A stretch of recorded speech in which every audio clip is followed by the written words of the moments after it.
Hello, कैसे हो आप सब। आप सभी का मैं आशु अग्रवाल बहुत बहुत स्वागत कर रहा हूँ। आज हमारा चैप्टर 2 का दूसरा क्लास है। मैंने कितना मिनिमम क्लासेस का आपसे वादा किया है, 5। और मैक्सिमम तो पूछो ही मत, मैक्सिमम तो 20-25 क्लासेस भी हो सकता है। मजाक कर रहा हूँ, देखो उतना भी हमें नहीं करना। हमें बस इतना करना है कि हमारा सिलेबस भी टाइम पे खत्म हो जाए। 18-18 चैप्टर है आपके CFM में, एक ही चैप्टर में 20 क्लास दे देंगे तो कैसे होगा। तो देखो हमारा क्या था, कल हम लोग क्या सीखे थे। 5 मिनट में हम लोग बस उसको एक बार ग्रेस्प करते हैं, फिर हम लोग आगे बढ़ते हैं। कल हम लोगों ने बस इतना जल्दी जल्दी सीखा था कि भैया सबसे पहले हम लोग का अकाउंटिंग का प्रोसेस चालू कहाँ से होता है। तो अकाउंटिंग का प्रोसेस हमारा कुछ ऐसा है कि हम लोग सबसे पहले जर्नल पे रिकॉर्ड करते हैं, फिर हम लोग लेजर पे क्लासीफाई कर देते हैं, फिर हम लोग ट्रायल बैलेंस में समराइज कर देते हैं। ये जो हमारा जर्नल लेजर ट्रायल बैलेंस का पार्ट है, ये इसको हम लोग बोलते हैं बुक्स ऑफ अकाउंट्स का पोर्शन, ठीक है। ये करने के बाद ट्रायल बैलेंस को देखते हुए ना हम लोग दो ठो स्टेटमेंट बनाते हैं एज अ सीनियर मैनेजमेंट की, क्योंकि हम लोग पर्सन है।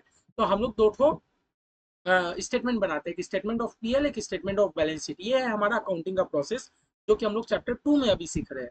अभी हम लोग क्या बनाना सीख रहे हैं, बैलेंस शीट, पीएल, हम लोग यही सब बनाना सीख रहे हैं। कल मैंने आपको बैलेंस शीट का फॉर्मेट पहले कराया था, ठीक है। इतना आपको क्लियर है। फिर मैंने आपको बोला था कि फाइनेंशियल स्टेटमेंट मतलब आपको पता होना चाहिए। तो मैंने क्या बोला था, फाइनेंशियल स्टेटमेंट मतलब 5 चीजें होती है। Statement of balance sheet, statement of PL, cash flow statement, notes to accounts, और statement of changes in equity. जिसमें मैंने बोला था ये जो बैलेंस शीट है, पीएल है, और हमारा जो नोट्स और अकाउंट्स है, ये हम लोग सीख रहे हैं अभी चैप्टर 2 पे। जो हमारा कैश फ्लो स्टेटमेंट है, ये हमारा चैप्टर 9 है। आज मैं देख के आया था कि आप लोग का चैप्टर 9 पे है, कल मुझे याद नहीं आ रहा था। और हमारा जो statement of changes in equity है, ये हमारा इंड एस कवर करता है। इंड एस तो हमारे सिलेबस में नहीं है, बस थोड़ा सा थ्योरी है। एक्चुअली जो लोग सीए फाइनल या सीएमए फाइनल पढ़ रहे होते हैं, उन लोग के सिलेबस में डेप्थ नॉलेज दिया हुआ है इंड एस का। फिर मैंने क्या बोला कि आप कंपनीज एक्ट का शेड्यूल 3 जानते हो। कंपनीज एक्ट का जो शेड्यूल 3 है, वो बात करता है कि बैलेंस शीट और पीएल का फॉर्मेट क्या होना चाहिए। वो ये नहीं बताता कि कैसे बनाते हैं। कंपनीज एक्ट का शेड्यूल 3 हमें फॉर्मेट प्रेस्क्राइब करके रखा है। देखो अकाउंटिंग तो बहुत पहले से हो रही है। अकाउंटिंग ऐसा थोड़ी, अकाउंटिंग आज से थोड़ी हो रही है। अकाउंटिंग ल्यूका पैकियोली जो थी ना, ल्यूका पैकियोली जी हम लोग पढ़े थे, एक जगह वर्ड नाम तो पढ़े थे। जो इंडियन मैथमेटिशियन थे, इंडियन थे कि पता नहीं कौन है, मैथमेटिशियन थे। हाँ, ल्यूका पैकियोली जो है, उनके टाइम से अकाउंटिंग हो रही है, पता है आपको। लेकिन हाँ, उनके टाइम से अकाउंटिंग हो रही है। तो अभी हमारा क्या, कंपनीज एक्ट 2013 नया ने आके अकाउंटिंग का हमें कुछ बताया क्या? नहीं, नया नहीं बताया। वो बस एक फॉर्मेट दे दिया कि हमारे इंडिया की जो भी कंपनीज रहेगी, हमारे इंडिया की जो भी कंपनीज रहेगी, आप जो भी अपना बैलेंस शीट या पीएल बनाओगे, आप ये प्रेस्क्राइब फॉर्मेट में बनाओगे। अब आज हमारी क्या है, कंपनी छोटी है कि बड़ी है, कंपनी प्रॉफिट मेकिंग है कि लॉस मेकिंग है, कंपनी हमारा रिलायंस है कि कंपनी हमारा छोटा सा प्राइवेट लिमिटेड है, सबका फॉर्मेट एक ही है। सबका फॉर्मेट एक ही है, क्योंकि कंपनीज एक्ट का शेड्यूल 3 हमें एक प्रेस्क्राइब फॉर्मेट दे दिया है कि किस फॉर्मेट में बैलेंस शीट बनेगा, किस फॉर्मेट में पीएल बनेगा। ठीक है, इसीलिए मैंने क्या बोला था कि हमारा जो शेड्यूल 3 है, शेड्यूल 3 का दो पार्ट है। पार्ट 1 डील करता है कि फॉर्मेट क्या रहेगा बैलेंस शीट का। पार्ट 2 डील करता है कि हमारे प्रॉफिट एंड लॉस का क्या फॉर्मेट रहेगा। ठीक है। फिर हम लोग बोला था कि, मैंने आपको क्या बोला था कि हम लोग फॉर्मेट में आने से पहले कुछ हम लोग एक बार डिस्कस कर लेते हैं। ऑपरेटिंग साइकिल, ऑपरेटिंग साइकिल मतलब क्या होता है कि मैं जब रॉ मटेरियल खरीदता हूँ, उसमें मेरा कुछ इन्वेस्ट लग रहा है, लेकिन मुझे रिटर्न कब आएगा, मेरे हाथ में पूरा सामान बेच के कस्टमर कब रुपया देंगे। ये टाइम पीरियड के बीच में कितना भी टाइम लगता है, इसको हम लोग बोलते हैं ऑपरेटिंग साइकिल का पीरियड। और आप लोग को कल पता ही चल गया होगा कि हम लोग ऑपरेटिंग साइकिल क्यों ही सीखे थे, क्योंकि जो चीज मेरा ऑपरेटिंग साइकिल के भीतर में मेरा एसेट रियलाइज हो जा रहा है, या जो लायबिलिटी मेरा ऑपरेटिंग साइकिल के भीतर में रियलाइज हो जा रहा है, उसको हम लोग करेंट एसेट या करेंट लायबिलिटी के नाम पे क्लासिफाई करते हैं। हालांकि आप लोग को याद करने का जरूरत नहीं है, बस आप लोग ये चार चार बातें जरूर याद रखें कि मेरा करेंट एसेट क्या होता है। करेंट एसेट मतलब वो एसेट जो मेरे नीचे दिए गए चार कंडीशन में से एक भी फुलफिल कर ले। और कोई अगर ऐसी एसेट है जो नीचे दिए गए चार बात में से एक भी अगर बातें फुलफिल नहीं कर रही हो, तो मेरा नॉन करेंट एसेट है। सिंपल सी बात। सबसे पहला क्या था कि जो भी मेरा एसेट है ना, वो रियलाइज हो जाएगा, कंज्यूम हो जाएगा या सोल्ड हो जाएगा वो ऑपरेटिंग साइकिल के भीतर में। नहीं तो जो भी मेरा एसेट है, वो 12 महीने के भीतर में जो रियलाइज सोल्ड हो ही जाएगा। तीसरा कैश एंड कैश इक्विवेलेंट है। चौथा हम लोग उसको ट्रेडिंग के पर्पस के लिए रख के रखे। फिर करंट लाइबिलिटी भी कौन सा, डिटो डिटो सेम बात है, ये हम लोगों ने कल देख लिया था। इसके बाद क्या था भैया, हम लोगों ने अपना प्रेस्क्राइब फॉर्मेट देखा था कि हमारा बैलेंस शीट और पीएल का क्या फॉर्मेट है। देखो चैप्टर 2 का नाम, चैप्टर 2 का आप लोगों को पता है हमारे इंस्टीट्यूट ने चैप्टर का नाम क्या देके रखा है? आपको पता है चैप्टर 2 का इंस्टीट्यूट ने नाम क्या देके रखा है? Introduction to corporate accounting.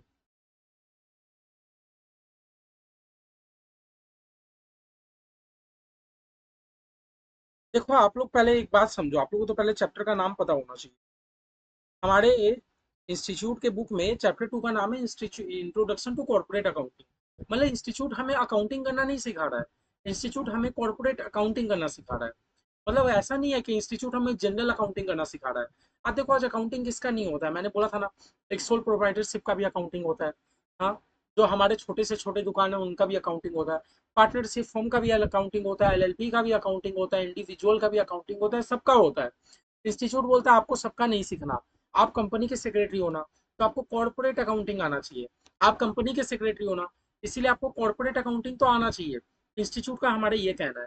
आप कंपनी सेक्रेटरी बनने वाले हो तो आपको, आप जिस कंपनी के सेक्रेटरी हो आपको उसी का अगर फाइनेंशियल स्टेटमेंट आपको आपसे पढ़ा नहीं जा रहा, आपको ये नहीं समझ आ रहा कि फाइनेंशियल स्टेटमेंट में क्या बात लिखा है, तो क्या आप कैसे कंपनी सेक्रेटरी हो बताओ।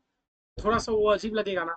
इसलिए इंस्टीट्यूट बस हमसे ये एक्सपेक्ट करता है कि मेरे भाई बहन आप लोग जो भी सीएस बनने वाले हो, आप लोग को कॉर्पोरेट अकाउंटिंग आना चाहिए, आप लोग को कॉर्पोरेट अकाउंटिंग आना चाहिए। इसका मतलब ये चैप्टर पढ़ने के बाद क्या हम लोग किसी का भी बैलेंस शीट पीएल बना सकते हैं ना? ये चैप्टर पढ़ने के बाद आपको खाली हमारे इंडिया की कंपनीज का बैलेंस शीट और पीएल समझ में आने लगेगा। आपको पूरा बैलेंस शीट पीएल समझ आने लगेगा, ये गलत बात है नहीं, क्योंकि हम जो अकाउंटिंग कर रहे हैं, हमारा चैप्टर का नाम ही है इंट्रोडक्शन टू कॉर्पोरेट अकाउंटिंग। हमारा फोकस है कॉर्पोरेट को लेके, तभी तो कॉर्पोरेट को लेके हमारे कंपनीज एक्ट ने बताया ना, इस तरह आपको फॉर्मेट दे दिया, हम लोग वही फॉर्मेट सीख रहे हैं। आज भी हम लोग जो पार्टनरशिप फॉर्म का हम लोग अकाउंटिंग करते हैं, तो बचपन में हम लोग जो टी फॉर्मेट करते थे ना, इस साइड लाइबिलिटी इस साइड एसेट, वैसे ही हो रहा है ना? आज भी हम लोग जो कंपनीज को छोड़ के हम लोग किसी का भी अगर अकाउंटिंग करते हैं तो उसका फॉर्मेट नॉर्मल है, वो टी शेप वाला, एक साइड लाइबिलिटी एक साइड एसेट। लेकिन हमारे कंपनीज के लिए कंपनीज एक्ट 2013 ने एक प्रेस्क्राइब फॉर्मेट दे दिया कि अकाउंटिंग होगा तो इसी फॉर्मेट के तहत होगा, अकाउंटिंग होगा तो इसी फॉर्मेट के तहत होगा। तो हम लोग ये गारंटी नहीं ले सकते कि ये चैप्टर पढ़ने के बाद हम लोग कोई किसी भी मतलब इंडिया के कोई भी चीज का हम लोग बैलेंस शीट और पीएल बना लेंगे ना। ये चैप्टर पढ़ने के बाद हमें कंपनीज का बैलेंस शीट और पीएल तो समझ आने लगेगा, बस इतना मुझे पता है।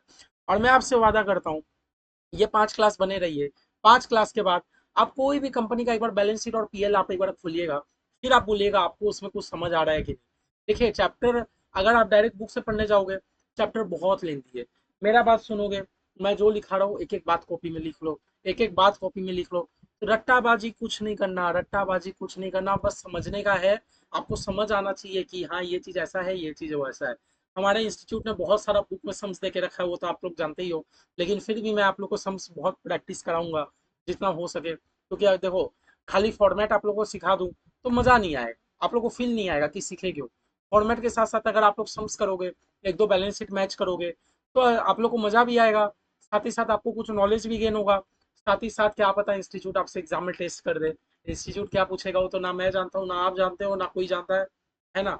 इवन भगवान भी नहीं जानते होंगे कि इंस्टीट्यूट क्या पूछने वाले हैं, है ना? तो हमें क्या है, हर जगह से हमें प्रिपेयर होके जाना है, कहीं पर भी कुछ बाकी नहीं रखना। ठीक है। दूसरा बात मैं क्या बोल दूं, देखो चैप्टर थोड़ा सा ट्रिकी तो है, चैप्टर थोड़ा सा ट्रिकी तो है, मैं आप लोग को बार बार बोलूँ। देखो झूठ बोल के फायदा नहीं है, मैं आप लोग को पढ़ा रहा हूँ, मैं आप लोग से कोई बात छुपाना नहीं चाहता। जो चैप्टर बहुत ईजी रहेगा मैं आप लोग को बहुत ईजी बोलूंगा, जहां पर थोड़ा सा ट्रिकीनेस रहेगा मैं आप लोग को पहले बोलूंगा। चैप्टर थोड़ा सा ट्रिकी है, मतलब ऐसा नहीं है कि जनरल लेजर जैसा कि एकदम बच्चा वाला चीज है, ये है वो है एक फॉर्मूला से बन जाएगा, नहीं। थोड़ा सा चैप्टर ट्रिकी है। एज अ कंपनी सेक्रेटरी आप लोग भी सीएस बनने वाले हो, अब मेरा आपसे बस यही उम्मीद है, आप लोग थोड़ा सा मेरे साथ कोऑपरेट करें, थोड़ा सा। जब मैं बोला हूँ ना 5 क्लास, आज हमारा दूसरा क्लास है, 5 क्लास आप लोग मेरे साथ कोऑपरेट करें, जैसा बता रहा हूँ वैसे कर लीजिए। मेरा आपसे बस यही उम्मीद है, यही रिक्वेस्ट है कि चैप्टर 2 आप लोग को हर एक जन को आना चाहिए। जहाँ नहीं आता आप लोग मुझे कॉल कीजिए, मैं 1 घंटा लगाऊंगा, 2 घंटा लगाऊंगा, 3 घंटा लगाऊंगा, लेकिन कॉल या वीडियो कॉल या व्हाट्सएप में जिस तरह से हो पाए मैं आपको चैप्टर 2, मेरा ये टारगेट है कि मैं आपको चैप्टर 2 याद करवा पाऊँ। मेरा आपसे बस यही है कि चैप्टर 2 का आप लोग को एक एक बातें समझ आनी चाहिए, क्योंकि देखो बहुत इंपॉर्टेंट चैप्टर है, यही चैप्टर आपको सिखाएगा कि एक कंपनी का फाइनेंशियल स्टेटमेंट में क्या क्या रहता है, नहीं रहता है।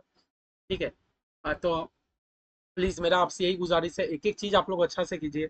थोड़ा आप लोग को बोरिंग लगेगा, लेकिन देखिए अगर इजी वाला चीज रहता है, आप लोग के सिलेबस में बहुत इजी इजी चीज भी है।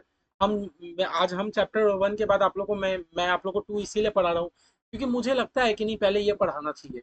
नहीं तो अगर मेरे को आपका बैच लेना रहता मैं शॉर्टकट तरीके में फास्ट ट्रैक तरीके से बैच ले लेता नहीं ना, लेकिन मैं चाहता हूँ कि डेप्थ नॉलेज दूँ, बहुत अच्छा नॉलेज दूँ। आज मैं भी अगर कुछ सीखा हूँ तो आप लोग भी प्लीज़ कुछ सीख के पास होइए।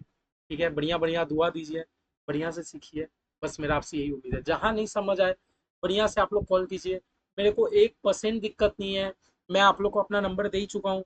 जिन लोग को नंबर नहीं पता वापस लिख लीजिए, 8585816866। जितना बार हो सके आप लोग कॉल कीजिए, मेरे को और अच्छा लगेगा। हम भी और मोटिवेट होगा कि नहीं, स्टूडेंट को डाउट्स आ रहे हैं, स्टूडेंट को डाउट्स आ रहे हैं मतलब मेरे स्टूडेंट लोग पढ़ रहे हैं बढ़िया से।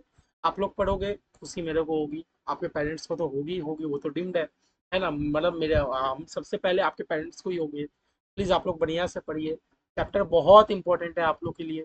ये चैप्टर नहीं पढ़ोगे तो आप लोग का एक चैप्टर 9 है कंसोलिडेशन, आप लोग को पता है 9 है कि कौन सा है कंसोलिडेटेड फाइनेंशियल स्टेटमेंट, मुझे चैप्टर का नंबर नहीं पता, लेकिन आप लोग के सिलेबस में है ना consolidated financial statement. I will, मैं आप लोग से वादा करता हूँ, ये चैप्टर पढ़ लिए ना, कंसोलिडेटेड फाइनेंशियल स्टेटमेंट में आपको सेम ऐसा बैलेंस शीट पीएल बनाने को मिलेगा। जब हम लोग करेंगे कंसोलिडेशन बोलते हैं हमारा चैप्टर है, कंसोलिडेशन वाले चैप्टर में हम लोग कुछ नहीं कर रहे होंगे। अभी मैं आपको एक कंपनी का बैलेंस शीट बनाना सिखा रहा हूँ, वहां पर दो कंपनी का साथ में बैलेंस शीट बनाना सिखाएंगे। ये चैप्टर जितना लोग सीख जाएगा, मुझे भरोसा है वो हार्ड चैप्टर में आप लोग का एकदम इजी लगेगा। अगर आप लोग ये सीख लिए तो आप लोग को बहुत इजी लगेगा, क्योंकि देखो आज ये वाले चैप्टर में हम लोग एक कंपनी का बैलेंस शीट पीएल बनाना सीख रहे हैं। ये चैप्टर में हम लोग क्या सीख रहे हैं कि एक सिंगल कंपनी का बैलेंस शीट और पीएल कैसे बनता है। और हमारा जो कंसोलिडेशन करके चैप्टर है, उसमें हम लोग दो कंपनी का साथ में बैलेंस शीट और पीएल बना सकते हैं। ठीक है, तो आप लोग दो कंपनी का तब ना बनाओगे जब आपको एक कंपनी का बनाना आ जाए।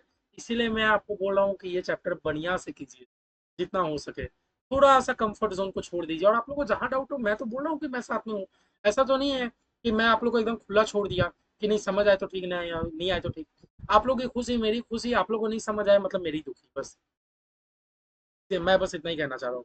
बस आपसे बार बार यही कह रहा हूँ कि ये चैप्टर पढ़िए, क्योंकि ये चैप्टर जितना अच्छा से पढ़ोगे, चैप्टर 9 की पता नहीं कौन सा है कंसोलिडेशन, वो चैप्टर में हम लोग का आधा मेहनत हो जाएगा अगर आप लोग ये चैप्टर बढ़िया सीखे होंगे तो।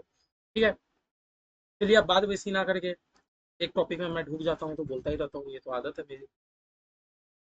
हम लोग आगे चालू करते हैं। तो हमारा शेड्यूल 3 क्या था, शेड्यूल 3 हमारे कंपनीज एक्ट का जो शेड्यूल 3 है वो हमें अकाउंटिंग करना नहीं सीखा था। वो हमें बस हमें फॉर्मेट देके रखा है कि किस फॉर्मेट में बैलेंस शीट होगा, किस फॉर्मेट में पीएल होगा। ठीक है, अब हमारा शेड्यूल 3 का पार्ट 1 है, वो बैलेंस शीट का फॉर्मेट देके रखा है, हमारे बैलेंस शीट का फॉर्मेट देके रखा है। अब आप लोग को ये तो पता है ना कि बैलेंस शीट हम लोग साल के आखिरी दिन बनाते हैं। किन किन लोग को ये बात पता नहीं है, देखो कॉमर्स वाले को तो पता है, साइंस वाले मेरे भाई बहन लोग के लिए थोड़ा सा दिक्कत की बात है, लेकिन ठीक है, आप लोग अभी नए हो, आई विल हेल्प यू। मैं आप लोगों को धीरे धीरे करके सब बता दूंगा। पूरा तो अकाउंटिंग नहीं सीखोगे, हमारे सिलेबस में 10 चैप्टर अपने को बढ़िया करना है। तो देखो क्या, आप लोग को ये पता होना चाहिए, हमारा साल शुरू होता है 1 अप्रैल से, हमारा साल शुरू होता है 1 अप्रैल से, और हमारा ईयर एंड होता है 31 मार्च को। हमारा साल शुरू होता है 1 अप्रैल को, और हमारा ईयर एंड होता है 31 मार्च को। तो हमारा जो पूरा साल हो जाता है, साल होने के बाद जो हमारा लास्ट दिन रहता है 31 मार्च, हम लोग 31 मार्च के दिन हमारा बैलेंस शीट बना रहे होते हैं। हम लोग 31 मार्च के दिन हम लोग हमारा बैलेंस शीट बना रहे होते हैं। हालांकि कंपनीज बीच बीच में अपना प्रोविजनल बैलेंस शीट बनाते रहती है। कंपनी बीच बीच में क्या करती है, अपना प्रोविजनल बैलेंस शीट बनाते रहती है, क्योंकि कंपनी को बहुत सारा रेगुलेटरी रिक्वायरमेंट्स होता है। रेगुलेटरी रिक्वायरमेंट्स के कारण कंपनी क्या करती है, कोई 3 महीना में, कोई हर 6 महीना में अपना बैलेंस शीट बनाते रहती है, वो इंटरनल मैनेजमेंट का काम होता है। लेकिन ईयर एंड में कंपनी एक अपना फाइनल बैलेंस शीट बनाती है, जिसका ऑडिट होता है। ठीक है, अब वो बैलेंस शीट का फॉर्मेट क्या रहेगा, ये फॉर्मेट मैंने पहले लास्ट दिन आप लोग को लिखवा के गया था। लास्ट दिन मैं लिखवा के गया, तो उम्मीद करता हूँ आप लोग ये क्लास में आए हो, तो आप लोग पहले ये फॉर्मेट थोड़ा सा पढ़ के आए हो, फॉर्मेट पढ़ के आए हो। और नहीं पढ़ के आए हो तो अभी के अभी वीडियो पॉज करो मेरा, अभी के अभी मेरा वीडियो पॉज करो, पॉज करने के बाद पहले आप फॉर्मेट याद करके आओ 15 मिनट, उसके बाद आप वीडियो देखो, नहीं तो 1% फायदा नहीं। मैं आप लोगों को साफ साफ बोल दे रहा हूँ। तो देखिए भैया, हम लोग जब क्लास 11 12 में पढ़ते थे कॉमर्स में, हम लोग तो वो वाला बैलेंस शीट करते थे, एक साथ एक साइड लाइबिलिटी एक साइड एसेट। मैंने क्या बोला, वो अभी भी फॉर्मेट है, लेकिन हमारे कंपनीज लोग के लिए अलग फॉर्मेट है, हमारे कंपनीज के लिए अलग फॉर्मेट है, हमारे कंपनीज के लिए अलग फॉर्मेट है। हमारे कंपनी से क्या बोलता है ना कि आप ऊपर में पहले इक्विटी एंड लाइबिलिटी दिखाओ, नीचे में आप एसेट दिखाओ। ऊपर में इक्विटी एंड लाइबिलिटी, नीचे का एसेट। अब ये जो हमारे इक्विटी एंड लाइबिलिटी है, इसके अंदर चार बातें आती हैं, share holder fund, non current liability, current liability, share holder fund, SAMPA, SAMPA मतलब share application money pending allotment, non current liability, current liability. अब भैया शेयर होल्डर फंड के अंदर तीन चीजें आती है, share capital, reserve and surplus, money receipt, receipt against share warrant. टेम्पा तो भाई long term non current liability, मैंने आपको याद करने नहीं बोला था, मैंने खाली बोला था करेंट लाइबिलिटी को एस टी ओ पी करके याद करो। एस मतलब शॉर्ट टर्म बोरोइंग, ऊपर में लॉन्ग टर्म बोरोइंग। टी मतलब ट्रेड पेबल, ऊपर में डेफर्ड टैक्स लाइबिलिटी। ओ मतलब अदर करेंट लाइबिलिटी, ऊपर में अदर लॉन्ग टर्म लाइबिलिटी। नीचे में था शॉर्ट टर्म प्रोविजन, ऊपर में लॉन्ग टर्म प्रोविजन। इतना सा बात याद हो गया, देखो हमारा कितना बड़ा हमारा फॉर्मेट याद हो गया। अब यह एसेट है, एसेट साइड दो, एसेट में दो चीजें थी, non current asset, current asset. Non current में पांच बातें होती थी, PPE and intangible asset, property plant equipment intangible asset, non current investment, deferred tax asset, long term loan and advance, other non current asset, है ना। अब यह current assets में हमारे ऐसी छह बातें थी। ये हमारा सिंपल सा फॉर्मेट है बैलेंस शीट का। अभी आप एक बात बता दीजिए, शेयर कैपिटल का हम डिटेल कहाँ देंगे, शेयर कैपिटल का हम डिटेल कहाँ देंगे, नीचे में क्या वर्किंग नोट लिख देंगे, या साइड में वर्किंग नोट लिख देंगे, हाँ, या चार्ट बना के दिखा देंगे, या पाई चार्ट या बार ग्राफ कुछ भी ऐसे वर्किंग चार्ट करके दिखा देंगे, नहीं, ऐसे नहीं चलेगा। याद है आपको फाइनेंशियल स्टेटमेंट में एक तो बैलेंस शीट होता है, मतलब हम लोग ये जो बैलेंस शीट सीख रहे हैं तो हमारा फाइनेंशियल स्टेटमेंट है ही। इसके बाद हम लोग पीएल प्रॉफिट एंड लॉस बनाना सीखेंगे, वो भी हमारा फाइनेंशियल स्टेटमेंट है। हाँ, है कि नहीं है, है कि नहीं। आप लोग एक चीज सीखे हो ना, एक चीज जानते हो, हमारा एक और चीज होता है financial statement, notes to accounts, होता है ना, नोट्स टू अकाउंट्स था। ये नोट्स टू अकाउंट्स भी हमारे फाइनेंशियल स्टेटमेंट का पार्ट है। और ऊपर में आप जो जो चीज का अमाउंट लिख रहे हो, सारे चीज का डिटेल्स आपको नोट्स टू अकाउंट्स में डालना है। ऊपर में आप कोई भी चीज का अमाउंट अगर लिख रहे हो बैलेंस शीट में, तो वो अमाउंट कहाँ से आया नहीं आया, सब चीज का डिटेल आपको नोट्स टू अकाउंट्स में देना है। फिर से मैं बता रहा हूँ, फिर से मैं बता रहा हूँ, हम लोग का फाइनेंशियल स्टेटमेंट में क्या क्या चीज आता था, बैलेंस शीट तो था ही, पीएल तो था ही, नोट्स टू अकाउंट्स भी हमारा फाइनेंशियल स्टेटमेंट का पार्ट है। जब आप लोग वर्ड सुनते हो ना नोट्स टू अकाउंट्स, तो आप लोग सोचते हो जनरल है, वर्किंग नोट्स, नहीं। हमारा कंपनीज एक्ट का शेड्यूल 3 हमें प्रेस्क्राइब करके रखा है फॉर्मेट, तो हम लोग का नोट्स टू अकाउंट्स भी हमारा उसी फॉर्मेट में बनेगा। हम लोग को ऐसा नहीं है कि कुछ भी ऊपर नीचे कर देना है, भैया मन किया पहले इसका नोट बना दिए, मन किया पहले उसका नोट बना दिए, ऐसे नहीं चलेगा। प्रॉपर हम लोग को नोट्स टू अकाउंट्स एक एक चीज का बनाना होगा, एक एक चीज का बनाना होगा, ठीक है, नोट्स। तो चलिए आज हम लोग कल के क्लास में हम लोग फॉर्मेट समझे थे, आज हम लोग स्टार्ट करते हैं हर एक एक चीज का मतलब अपने समझते हैं। अच्छा, फॉर्मेट में तो दिक्कत नहीं है ना, इस साइड जाता है प्रीवियस ईयर का फिगर, इस साइड जाता है प्रीवियस ईयर का फिगर, प्रीवियस ईयर का क्या फिगर था, इस साइड जाता है करंट ईयर का फिगर। एक्चुअली हमारा कंपनी से क्या चाहता है ना, कि आप खुद की कंपनी का अगर आप 2 साल का फिगर एक जगह दोगे, तो आपको कंपेयर करने में आसानी होगी कि लास्ट साल मेरा क्या था, इस साल कितना था, तो आप उससे अपना, मतलब आप अपना ग्रोथ रेशियो, मतलब प्रोबेबिलिटी, मतलब परम्यूटेशन कॉम्बिनेशन आप लगा के आप अपना सब देख सकते हो कि आपका कितना इंक्रीज हुआ है नहीं हुआ है, आपका शेयर कैपिटल पहले क्या था नहीं था, ये सब आप देख सकते हो, ठीक है। अब चलिए, आप लोग को तो मैंने लास्ट क्लास खाली फॉर्मेट दिखाया था, आज हम लोग एक एक चीज का मतलब समझते हैं। आज हम लोग एक एक चीज का मतलब समझते हैं कि इसका मतलब क्या है, इस चीज में कौन कौन सी डिटेल्स आएंगी। तो सबसे पहले नोट है, नोट नंबर 1 में हम लोग क्या सीखेंगे, शेयर कैपिटल। नोट नंबर 1 में हम लोग क्या सीखेंगे, शेयर कैपिटल, ठीक है। फिर से मैं बोल रहा हूँ, नोट नंबर 1 में हम लोग क्या सीखेंगे, शेयर कैपिटल।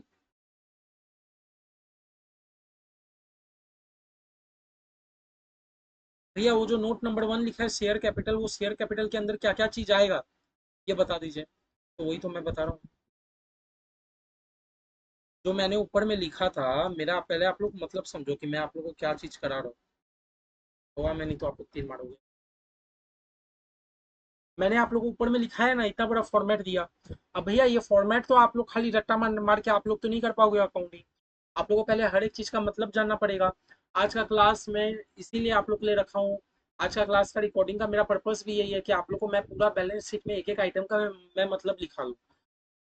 फिर इसके बाद आप लोगों को घर में पढ़ना है, बहुत मेहनत करना है, एक एक चीज का मतलब समझना है। मैं आप लोगों को समझा दे रहा हूँ, लेकिन एक बार में आप इतना चीज का मतलब आप 1 से 1.5 या 2 घंटे के क्लास में तो आप नहीं सीख पाओगे।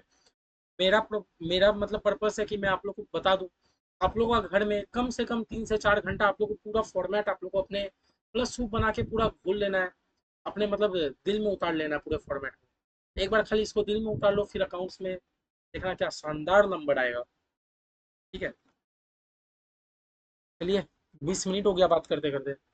चलिए अब मैं बता शुरू करते हैं। हाँ, शुरू करते हैं शेयर कैपिटल से। हम लोग जो भी चीज ऊपर फॉर्मेट में लिखे, अच्छा फॉर्मेट मैंने नहीं बताया, कंपनीज एक्ट का प्रिस्क्राइब किया हुआ है। ऊपर में हम लोग जो भी लिखे हैं हर एक चीज का मैं आपको नीचे में नोट्स लिखा रहा हूँ।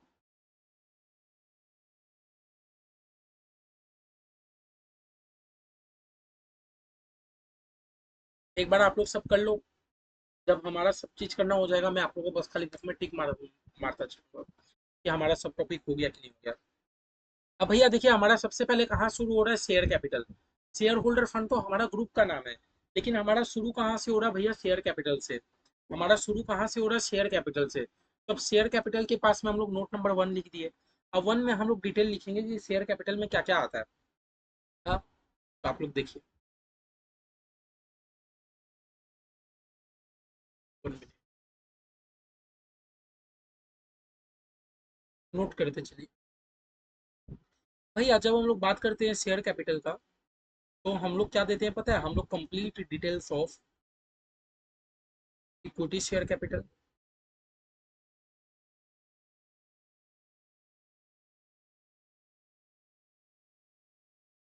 प्रेफरेंस शेयर कैपिटल डाल।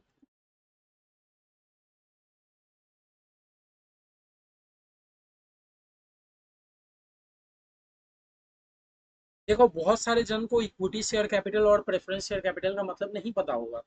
आप लोग बस जान के रखिए कि कंपनी के जो मालिक लोग रहते हैं वो 2 फॉर्म में रुपया लगाते हैं, या तो इक्विटी शेयर कैपिटल के रूप में या तो प्रेफरेंस शेयर कैपिटल के रूप में। और मोर डिटेल्स हमारा एक तो चैप्टर है शेयर शेयर कैपिटल बोल के, पूरा चैप्टर ही है हमारा। उसमें हम लोग एक एक चीज बढ़िया से सीखेंगे। मतलब बोला ना, आप लोग का जो इंस्टीट्यूट अकाउंट्स का पोर्शन रखा है पूरा एक कंपनी का अकाउंटिंग के पर्पज के रूप में रखा है। आप लोग हर चीज धीरे धीरे सीखो। बस आप लोग इतना याद रखो कि भैया जो हम लोग शेयर कैपिटल है ना, शेयर कैपिटल का नोट्स में हम लोग क्या क्या देंगे पता है। हमारे कंपनी का इक्विटी शेयर कैपिटल का जो जो डिटेल है आप सब दोगे। हमारे कंपनी का प्रेफरेंस शेयर कैपिटल का जो जो डिटेल है आप सब दोगे। हाँ भैया, सब देना कंपलसरी है, कंपलसरी है, कंपलसरी है। आपका बैलेंस शीट बनेगा 1 पेज का, तो आपका नोट्स बनेगा 15 पेज का। आपका बैलेंस शीट अगर 1 पेज का बन रहा है तो ये नोट्स टू अकाउंट्स आपका 15 पेज का बनेगा। तो ये सारा डिटेल शेयर होल्डर, मतलब आपका फाइनेंशियल स्टेटमेंट ऐसा रहना चाहिए ना जो कोई बात छुपाए ना। तो उसके लिए आपको क्या करना होगा, आपको एक एक डिटेल अपने नोट्स में डालना होगा। ये जो नोट्स टू अकाउंट्स बन रहा है, नोट्स टू अकाउंट्स में आपको एक एक डिटेल डालना होगा। जब आप बात कर रहे हो शेयर कैपिटल की, जब आप बात कर रहे हो शेयर कैपिटल की, तो हमारी कंपनी में और कौन सी शेयर कैपिटल होती है, एक तो इक्विटी होती है, एक तो प्रेफरेंस होती है ना। कोई शेयर कैपिटल थोड़ी है। डिवेंचर तो भैया मेरा बोरिंग है एक तरीका का। मैं अगर डिवेंचर इशू कर रहा हूँ तो वो तो एक तरीका का मेरा बोरिंग है ना। तो बस आप याद रखना, जब भी आप बात करते हो शेयर कैपिटल की, तो आपका कितना इक्विटी शेयर कैपिटल और प्रेफरेंस शेयर कैपिटल का आपको कंप्लीट डिटेल्स डाल देना।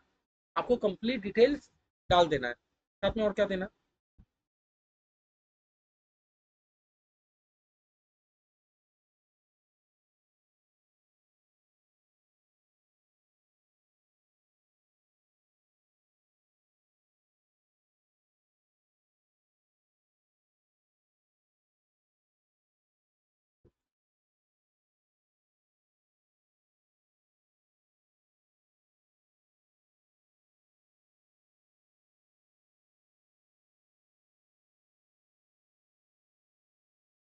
नहीं,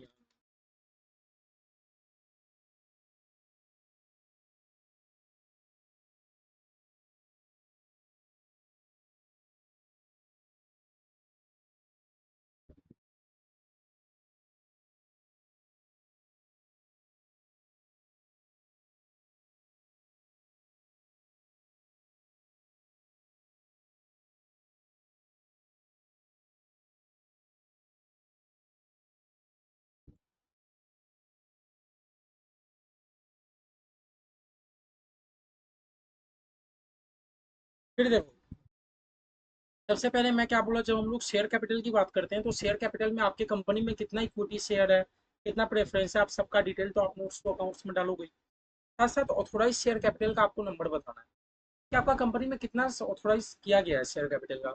अब मैं जब बात करता हूँ ऑथोराइज शेयर कैपिटल का, तो आप लोगों को मैं मतलब बता देता हूँ। देखो आप लोग कंपनीज एक्ट में भी ऐसे पढ़ोगे अपने कंपनी लॉ के पेपर में। ऑथोराइज शेयर कैपिटल क्या होता है ना, हर कंपनीज को एक तो ऑथोराइज शेयर कैपिटल रखना होता है ना। तो ऑथोराइज शेयर कैपिटल क्या होता है कि वो मैक्सिमम नंबर होता है कि कंपनी कितना शेयर इशू कर सकता है। ऑथोराइज शेयर कैपिटल क्या होता है, एक मैक्सिमम नंबर होता है कि हाँ कंपनी इतना तक इशू करके रखा है। अगर मेरा कंपनी का ऑथोराइज शेयर कैपिटल है मान लो 5 करोड़, अगर मेरा कंपनी का ऑथोराइज शेयर कैपिटल है 5 करोड़, दैट मीन्स कि मैं 6 करोड़ शेयर इशू नहीं कर पाऊंगा।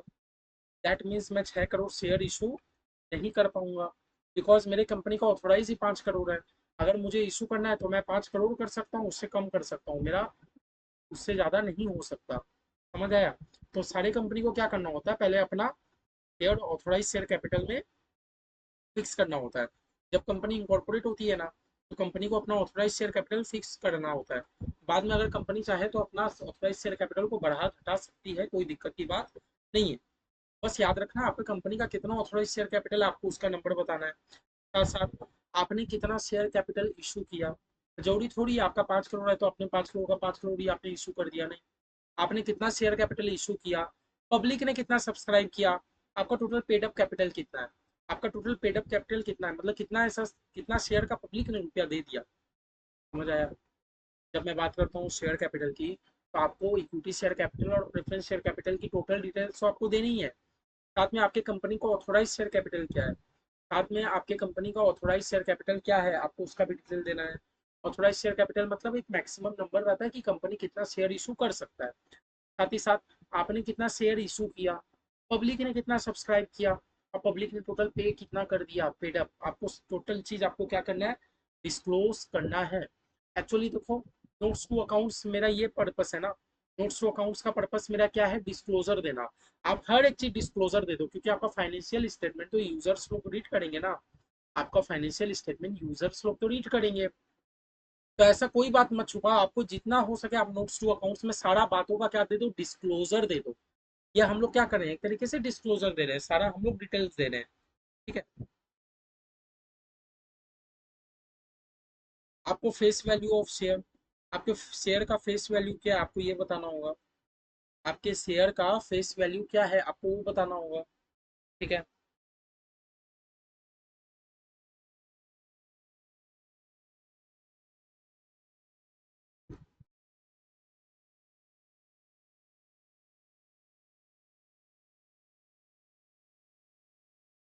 फिर आपको उन शेयर होल्डर का डिटेल देना होगा जो more than 5% share equity share hold करके रखे हैं। क्या बोला मैंने? आपको उन शेयर होल्डर का डिटेल देना होगा जिन्होंने 5% से ज्यादा इक्विटी शेयर होल्ड करके रखा है। आपको उन शेयर होल्डर का डिटेल देना होगा, मतलब आपकी कंपनी का टोटल शेयर कैपिटल में से ऐसे कौन कौन से लोग हैं जो 5% या उससे ज्यादा शेयर होल्ड करके रखे हैं, तो आपको उनका डिटेल देना होगा। आपके कंपनी का 5% से ज्यादा कौन कौन ऐसे लोग हैं या प्रोमोटर लोग हैं जो लोग आपका शेयर होल्ड करके रखे हैं, आपको उनका डिटेल देना होगा। आपको उनका डिटेल देना देना होगा। ठीक है।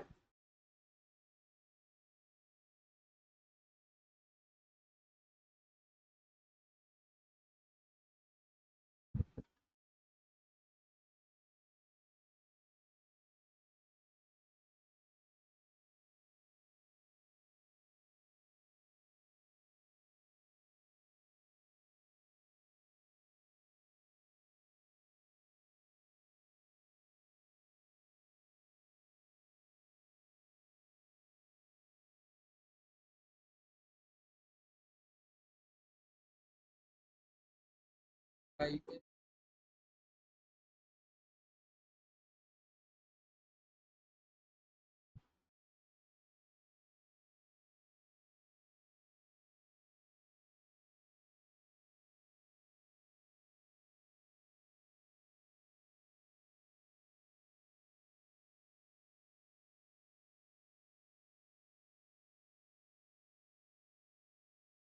फिर देखो क्या लिखा है कि अगर आप लोग मान लो, अगर आप लोग अपने कंपनी में आप लोग बोनस शेयर इशू कर रहे हो, आपको एक कंपनी से में पढ़ने को मिलेगा, आप लोग क्या कर रहे हो, बाई बैक कर ले रहे हो शेयर का। या आप लोग शेयर इशू कर रहे हो लेकिन आप बदले में रुपया नहीं ले रहे, कुछ और ले रहे हो। आप लोग शेयर तो इशू कर रहे हो लेकिन बदले में आप रुपया तो नहीं ले रहे, रुपया को छोड़ के आप कुछ और ले रहे हो। अगर ऐसा कोई भी इवेंट हुआ है तो आपको कंटिन्यू 5 साल तक क्या करना होगा, डिस्क्लोज करना होगा। आपको कंटिन्यू क्या करना होगा, अगले नेक्स्ट 5 साल तक जब जब बैलेंस शीट बनेगा आपको डिस्क्लोज करना होगा। तो सिंपल सी बात देखो, अभी तक हम लोगों ने क्या सीखा मेरे भाई, जो हम लोग सबसे पहला बात लिखे थे ना शेयर कैपिटल, तो शेयर कैपिटल के अंदर सोचो इतनी सारी डिटेल्स जाती हैं। एक तो शेयर कैपिटल के अंदर कितनी सारी डिटेल जा रही है। पहला शेयर कैपिटल क्या बोलता है कि आप अपने इक्विटी शेयर कैपिटल का, प्रेफरेंस शेयर कैपिटल का कंप्लीट डिटेल दे दीजिए। मैंने दे दिया। फिर वो बोलता है आपके कंपनी का ऑथोराइज शेयर कैपिटल क्या है, मैंने बता दिया। फिर वो बोलता है आपके कंपनी का टोटल इशू, कंपनी कितना कैपिटल को इशू किया है, पब्लिक ने कितना सब्सक्राइब किया है, आपके कंपनी का पेड अप कैपिटल कितना, आप मुझे ये बता दीजिए। मैंने बता दिया। फिर वो बोलता है आपके हर एक शेयर का फेस वैल्यू क्या होता है, मैंने बता दिया। फिर वो बोलता है ना आपके कंपनी में ऐसे कौन कौन से लोग हैं जो 5% से ज्यादा इक्विटी शेयर होल्ड कर रहे हैं, आपके कंपनी में ऐसे कौन कौन से लोग हैं जो 5% से ज्यादा आपके कंपनी का शेयर होल्ड करके रखे हैं, उनका डिटेल दे दीजिए। मैंने दे दिया। फिर वो क्या बोलता है अगर आपने कभी भी बाईबैक किया या बोनस शेयर इशू किया या शेयर इशू किया अदर देन कैश में, मतलब शेयर इशू करके बदले में आप रुपया नहीं ले रहे, आप अदर देन रुपया कुछ ले रहे हो, देन आपको क्या करना होगा, आपको 5 साल तक अपने फाइनेंशियल स्टेटमेंट में डिस्क्लोजर देना होगा। आपको अपने फाइनेंशियल स्टेटमेंट में 5 साल तक क्या करना होगा, डिस्क्लोजर देना होगा ये चीज का।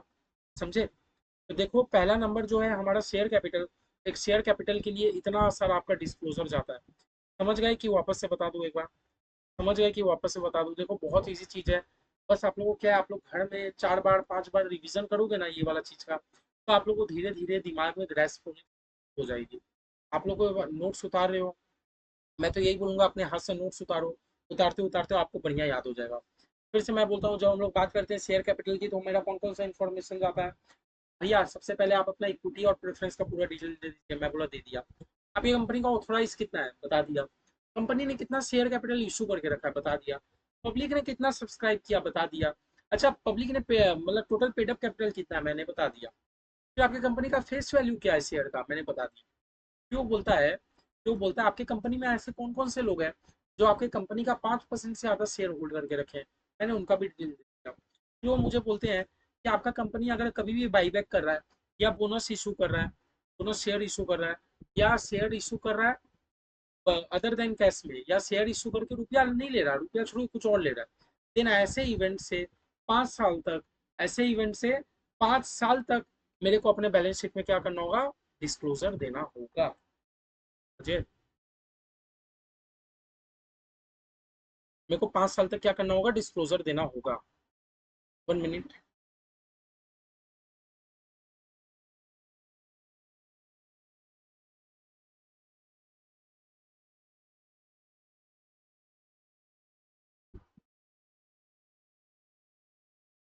हेलो।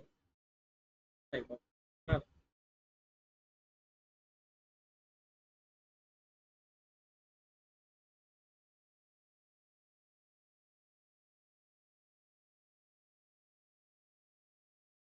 पेन गिर गया था।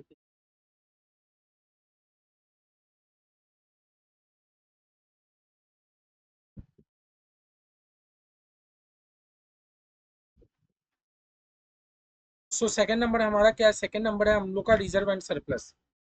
सेकंड नंबर क्या है हमारा, रिजर्व एंड सरप्लस। तो 1 नंबर शेयर कैपिटल है, एक शेयर कैपिटल के अंदर हम लोग का इतना सारा ये जाएगा, डिस्क्लोजर जाएगा। ये मैंने लिख दिया बढ़िया से। सेकंड नंबर अब हमारा रिजर्व एंड सरप्लस। अब हम लोग ये देखते हैं रिजर्व एंड सरप्लस के अंदर कितना डिस्क्लोजर जाता है।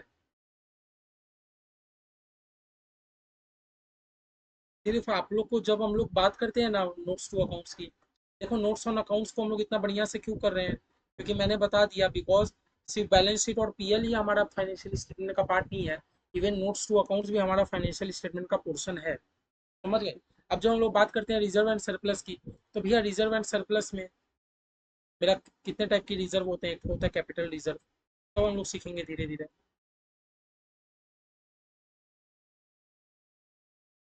Securities premium,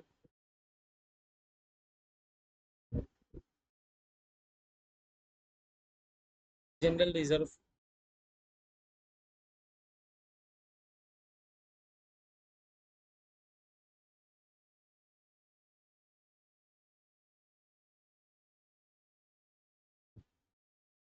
capital redemption reserve,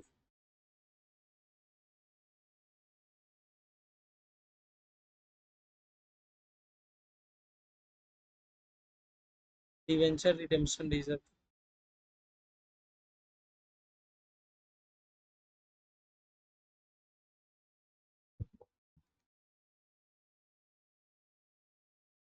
revaluation reserve,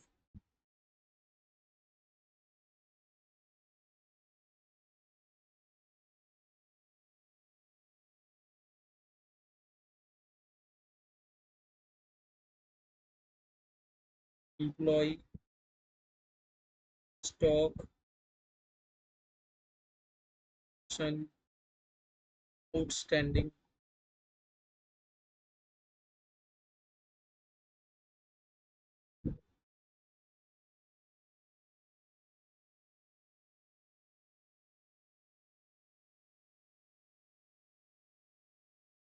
surplus in the statement of फी।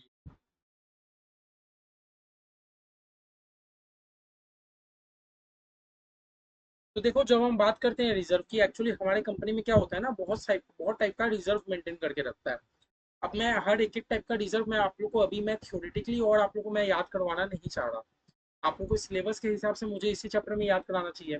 लेकिन मेरा क्या मानना है, capital reserve, security premium, general reserve, CRR, debenture redemption reserve, हम लोग सब चीज़ का सब रिजर्व का हम लोग अभी इसके बाद जैसे ही हम लोग स्टार्ट करेंगे एक एक चैप्टर, हमारे हर चैप्टर में हम लोग कुछ ना कुछ हम लोग रिजर्व के बारे में हम लोग सीखते जाएंगे। इसलिए मेरा पर्पस ही आपको ये रहा है कि सबसे पहले मैं आप लोग को पहले फॉर्मेट वाला चैप्टर करा दूँ। फिर इसके बाद हम लोग सब चैप्टर करेंगे ना, तो आप लोग कहीं ना कहीं कनेक्टिविटी कर पाओगे कि हाँ ये रिजर्व मैंने नाम तो सुना है, ये रिजर्व तो मैंने नाम सुना है। तो अभी हर एक रिजर्व का अगर आप रट्टा मारने जाओगे कि क्या मतलब है नहीं है, देखो बहुत बेकार में आप लोग के लिए लेंदी होगा, आप लोग बेफालतू का भूल भी जाओगे। मेरा प्रोसेस में आप लोग ट्रस्ट कीजिए। अभी आप लोग खाली ये याद कर लीजिए कि हाँ ABCDEFGH टोटल 8 टाइप के मेरे रिजर्व होते हैं। कितने टाइप के रिजर्व होते हैं? 8 टाइप के रिजर्व होते हैं। तो मेरे कंपनी के जितने टाइप के रिजर्व हैं, सबका डिस्क्लोजर मुझे इसके अंदर देना होगा, सबका डिस्क्लोजर मुझे इधर देना होगा। और लास्ट में जो मेरा फाइनल अमाउंट निकलेगा, फाइनल अमाउंट को हम लोग यहाँ लिखेंगे, फाइनल अमाउंट को हम लोग यहाँ लिख देंगे, रिजर्व के पास में है ना। मतलब जितना भी अपने को कैलकुलेशन करना होता है, जितना भी डिटेल होता है, हम लोग सब नोट्स टू अकाउंट्स में देते हैं। फाइनल अमाउंट को खाली हम लोग ऊपर में लिख देते हैं। तो मेरे कंपनी के 8 रिजर्व होते हैं। 8 में से आप लोग सबसे पहले ये बात याद रखना, 8 में से सबसे पहले आप ये बात रखना, क्या लिखा है? Surplus in the statement of PL, surplus in the statement of PL। अभी तो आप लोग बैलेंस शीट बनाना सीख रहे हो, इसके बाद आप लोग बनाओगे ना स्टेटमेंट ऑफ PL, वो भी तो हमारे फाइनेंशियल स्टेटमेंट का पार्ट होता है। तो फाइनल PL वाला स्टेटमेंट से जो भी आपका प्रॉफिट आया या लॉस आया, वो कहाँ ट्रांसफर होगा पता है? बैलेंस शीट के रिजर्व एंड सरप्लस के अंदर। मतलब आप लोग प्रॉफिट या लॉस बना रहे हो, प्रॉफिट या लॉस ट्रांसफर कहाँ होगा? वहां से ट्रांसफर होगा आपके रिजर्व एंड सरप्लस से। मतलब सबसे पहले आप लोग क्या बनाओगे? PL से आपका जो भी प्रॉफिट आया लॉस आया, उसको उठा के आप ये रिजर्व एंड सरप्लस के अंदर में डाल दोगे। ये होता है हमारा फॉर्मेट। ठीक है। तो अभी के लिए खाली आप ये याद रखो कि भाई हमारे 8 टाइप के रिजर्व होते हैं। तो कुछ नहीं कर सकते, एक बार आपको याद करना ही होगा। देखो समझ जाओगे तो और भी अच्छा है, लेकिन एक बार आपको याद करना ही होगा, कोई ऑप्शन नहीं है, कोई ऑप्शन नहीं है। हाँ। अच्छा एक चीज याद रखना, एक चीज याद रखना, ये जो H नंबर है, surplus in the statement of PL। एक तो मैं एग्जांपल देता हूँ। आपको क्या करना है? सरप्लस रिकॉन्सिलिएशन करना है हर साल। मतलब ये जो H नंबर है ना, H नंबर के लिए मैं आप लोगों को बता रहा हूँ। H नंबर में मैंने आपको क्या बोला कि आप खाली जो आपके PL का जो उठा के फिगर है, आप खाली वो नहीं ले आओगे, आपका लास्ट साल का भी तो कुछ फिगर बचा होगा। आप लोग सम्स करोगे तब ज्यादा समझ आएगा। बस आप इतना याद रखना कि ओपनिंग सरप्लस मतलब देखो, आप बैलेंस शीट बना रहे हो, आप बैलेंस शीट कब से कब तक का बना रहे हो? 1 अप्रैल से लेके 31 तारीख का बना रहे हो। आप बैलेंस शीट बना रहे हो कब से कब तक का? लाइक मान लो आप 1 अप्रैल 24 से में साल शुरू हुआ, साल मेरा खत्म हुआ 31 मई 25 में खत्म हुआ ना। तो आप तो इस डेट में आप बैलेंस शीट बना रहे हो। आप इस डेट में क्या बना रहे हो? बैलेंस शीट बना रहे हो, है ना। तो मैंने क्या बोला, इस डेट में आपका जो भी प्रॉफिट हुआ कि लॉस हुआ, आपको उठा के यहाँ लिख देना है। लिख दिया। लेकिन भैया एक तरीके से अगर आप लोग मेरा बात सुनो, एक तरीके से अगर आप लोग मेरा बात सुनो, तो ये तो चलिए इस साल का कमाया हुआ रुपया है, ऐसे ही लास्ट साल हुआ होगा, लास्ट साल आपने कुछ प्रॉफिट कमाया होगा, तो वो प्रॉफिट को हम लोग क्या ओपनिंग ओपनिंग सरप्लस बोल सकते हैं। हम लोग क्या ओपनिंग सरप्लस या ओपनिंग पीएल अमाउंट बोल सकते हैं क्या? हम लोग ऐसा बोल सकते हैं ओपनिंग पीएल। चलो ओपनिंग पीएल आप लोग के लिए वर्ड इजी रख दिया। भैया ये जो 31 मई, 31 मार्च, मई कहाँ से आ गया? ये जो हम लोग का है 31 मार्च 25, 31 मार्च को तो मेरा क्लोजिंग डेट है। जो भी हम लोग का है 31 मार्च, 31 मार्च को तो 31 मार्च में तो हम लोग साल 24-25 का रुपया कमा रहे हैं ना। ऐसे ही पिछले साल हम लोग साल 23-24 का रुपया कमाए होंगे, है ना। 23-24 में आप जो भी रुपया कमाए, बैलेंस शीट कौन सा दिन बनाए? 31 मार्च 24 को। 31 मार्च के बाद कौन सा दिन आया? 1 अप्रैल। तो वो सारा प्रॉफिट क्या शेयर होल्डर लोग घर लेके चले गए? मतलब आप जितना भी प्रॉफिट कमा रहे हो, सारा प्रॉफिट जरूरी है क्या पूरा शेयर होल्डर लोग घर लेके चला गया? नहीं, ऐसा थोड़ी होता है। कंपनी जितना भी प्रॉफिट कमाती है, कंपनी क्या सभी डिविडेंड बांट देती है? ऐसा तो नहीं होता। तो आपका जरूर कुछ ना कुछ पिछले साल का प्रॉफिट या लॉस का अमाउंट बचा है मेरे कंपनी में। हाँ, उसी को हम लोग बोलते हैं ओपनिंग पीएल। उसी को हम लोग क्या नाम देते हैं? Opening PL. जरूर आपके बिजनेस एंटिटी में पिछले साल का कुछ ना कुछ प्रॉफिट बचा है ना। उसको हम लोग बोलते हैं ओपनिंग पीएल। क्या बोलते हैं? Opening PL. सारे प्रॉफिट तो वो शेयर होल्डर लोग घर उठा के लेके नहीं चला गया, है ना। कंपनी के ऊपर है। कितनी कंपनी तो डिविडेंड डिक्लेयर नहीं करती है, इसका मतलब कंपनी जो भी प्रॉफिट कमाता है अपने बिजनेस में ही रख रहा है। तो आपका जरूर ओपनिंग ओपनिंग सरप्लस बोलो या ओपनिंग पीएल बोलो, कुछ होगा, है ना। कुछ ओपनिंग प्रॉफिट तो होगा, है ना। ओपनिंग प्रॉफिट में आप इस साल जो प्रॉफिट कमाए, प्रॉफिट फॉर द ईयर, ये आपको कहाँ से मिलेगा? प्रॉफिट फॉर द ईयर भैया वो जो हम लोग पीएल स्टेटमेंट बनाएंगे ना, जो अलग से आप बनाओगे ना स्टेटमेंट ऑफ पीएल, वहां से आपको मिल जाएगा इस साल आपने कितना प्रॉफिट या लॉस कमाया, है ना। ये हो गया, प्लस कर दिया, लेस। भैया सारे प्रॉफिट हमारे कंपनी में रखा थोड़ी रहता है। हाँ, हम लोग कुछ प्रॉफिट को ना रिजर्व में ट्रांसफर कर देते हैं। हम लोग कुछ प्रॉफिट को कहाँ ट्रांसफर कर देते हैं? रिजर्व में ट्रांसफर कर देते हैं। जो ऊपर में बहुत सारी रिजर्व है ना, हम लोग हम लोग करते हैं अलग अलग पर्पज के लिए, अलग अलग है। तो हम लोग कुछ प्रॉफिट को क्या हो सकता है ना, हम लोग रिजर्व में ट्रांसफर कर देते हैं। नहीं तो भैया हम लोग क्या कर देते हैं, हम लोग डिविडेंड डिक्लेयर कर देते हैं। हम लोग प्रॉफिट में से क्या कर देते हैं पता है? डिविडेंड डिक्लेयर कर देते हैं। हम लोग डिविडेंड डिक्लेयर कर देते हैं। हम लोग प्रॉफिट में से डिविडेंड को भी डिक्लेयर कर देते हैं। इतना भी चीज याद रखना। नहीं, डिविडेंड कहाँ से डिक्लेयर करोगे? प्रॉफिट में से ही ना करोगे। हाँ, ये हो गया। ये सब पूरा कैलकुलेशन करने के बाद आपके क्या पास क्या बचा? क्लोजिंग सरप्लस या पीएल।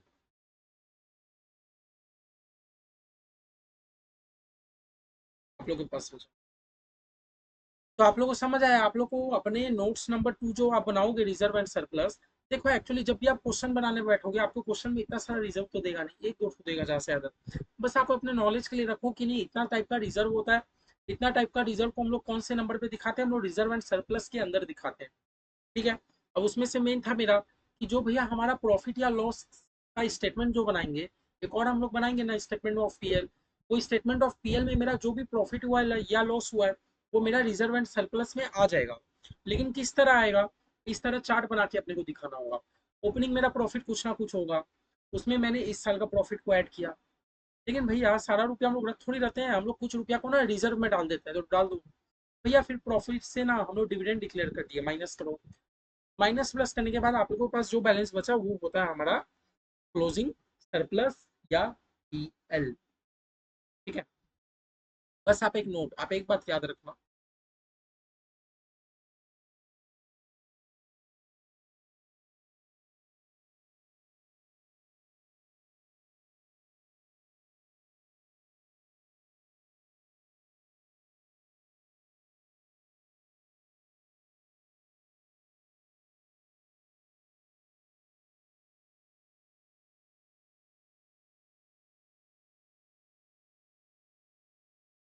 कि हमारा जो भी सरप्लस है, हमारा जो भी सरप्लस है, जरूरी है कि आपको प्रॉफिट ही हुआ। आप जो पीएल बनाए थे जरूरी है कि आपको प्रॉफिट ही हुआ? नहीं ना। तो वही बोल रहा है कि हमारा जो सरप्लस का जो बैलेंस है, हो सकता है वो नेगेटिव में हो। मतलब मेरा इस साल प्रॉफिट नहीं हुआ बल्कि मेरा उल्टा लॉस हो गया। आपका कोई जरूरी तो नहीं है कि हर साल आपका प्रॉफिट ही होगा। तो वही मैंने बोला कि जरूरी नहीं है कि जो सरप्लस है आपका पॉजिटिव में ही हो सकता है वो नेगेटिव में भी हो। तो कोई नेगेटिव में हो तो आप उसको ब्रैकेट में करके दिखाना। ब्रैकेट मतलब मेरा लॉस इंडिकेट करता है। ठीक है, लॉस या खर्चा इंडिकेट करता है। ठीक है, तो जरूरी नहीं है आपको पॉजिटिव फिगर ही दिखाना, आपके पास नेगेटिव है तो आप नेगेटिव दिखाओ, कोई दिक्कत की बात नहीं है। ठीक है? तो देखो हम लोगों ने दो ठो सीख लिया बहुत बढ़िया से। हाँ, हम लोग दो ठो सीख लिया बढ़िया से। ठीक है, हम लोग शेयर कैपिटल सीख गए, रिजर्व एंड सरप्लस सीख गए। शेयर कैपिटल सीख गए, रिजर्व एंड सरप्लस सीख। शेयर कैपिटल में आपने क्या सीखा कि हमारे इक्विटी का प्रेफरेंस का जो भी डिटेल आप सब दे दीजिए। फिर भैया मेरे कंपनी में कितना ऑथोराइज शेयर कैपिटल है वो बता दीजिए, कितना मैंने इशू किया, कितना पब्लिक ने सब्सक्राइब किया और कितना पेड अप कैपिटल है वो भी बता दीजिए। अच्छा, सारे शेयर का फेस वैल्यू बता दीजिए। कौन कौन से शेयर होल्डर है जो मेरे कंपनी में 5% से ज्यादा शेयर होल्ड करके रखे हैं, उनका नाम बता दीजिए। फिर भैया अगर आपने बोनस शेयर इशू किया है या बाईबैक किया है या आपने शेयर इशू किया है for consideration other than cash, तो आपको 5 साल तक अपने फाइनेंशियल स्टेटमेंट में ये लिखना पड़ेगा। दैट मीन्स कि अगर आप इस साल बोनस शेयर इशू कर रहे हो या बाईबैक कर रहे हो, तो आपको इस साल भी फाइनेंशियल स्टेटमेंट लिखना है, अगले साल भी, अगले के अगले, अगले अगले, ऐसे आपको 5 साल तक लिखते रहना है। फिर भैया देखो, शेयर कैपिटल के बाद क्या था, reserve and surplus. Reserve and surplus में हमारे कंपनी में ना बहुत टाइप की रिजर्व होती है, हम लोग सबका डिटेल दे देंगे। Capital reserve, security premium, general reserve, capital redemption reserve, debenture redemption reserve, revaluation reserve, employ stock option outstanding, surplus in the statement of PL. अब भैया ये जो surplus in the statement of PL है कहाँ से मिलेगा मुझे, जो हम लोग स्टेटमेंट ऑफ पीएल बनाएंगे वहां से मिलेगा। लेकिन भैया याद रखिएगा, हम लोग इस तरह डायरेक्ट अमाउंट नहीं लिखेंगे। हम लोग पहले ओपनिंग मेरा कुछ सरप्लस होगा, उसमें हम लोग इस साल का प्रॉफिट या लॉस को ऐड करेंगे। फिर भैया कुछ रुपया हम रिजर्व में ट्रांसफर कर देते हैं, वो लिस्ट कर देंगे। कुछ का मैंने डिविडेंड डिक्लेयर कर दिया, वो लिस्ट कर दीजिए। बचा कुचा जो क्लोजिंग फिगर है मेरे इसमें जाएगा। ठीक है, बट याद रखना वो जो सरप्लस है जरूरी नहीं है कि सरप्लस पॉजिटिव नहीं हो, सरप्लस आपका नेगेटिव भी हो सकता है। सरप्लस आपका नेगेटिव भी हो सकता है, तो आप उसको ब्रैकेट में लिख के दिखा सकते हैं। ठीक है, देखो क्लास बोरिंग लगेगा, कुछ नहीं कर सकते, आपके सिलेबस में है, फॉर्मेट तो सीखना पड़ेगा। 3 नंबर के आपका money receipt against share warrant. चलिए उसका हम लोग नोट बना लेते हैं। अभी हम लोग जब सम करेंगे तब आप लोग को और ज्यादा क्लियर होगा, अभी बस जैसे करा हूँ आप करते रहिए।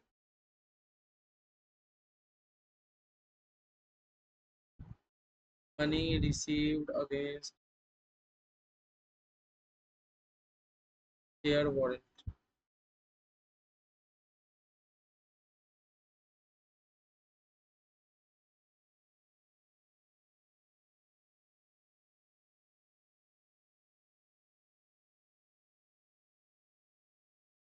Money received against share warrant.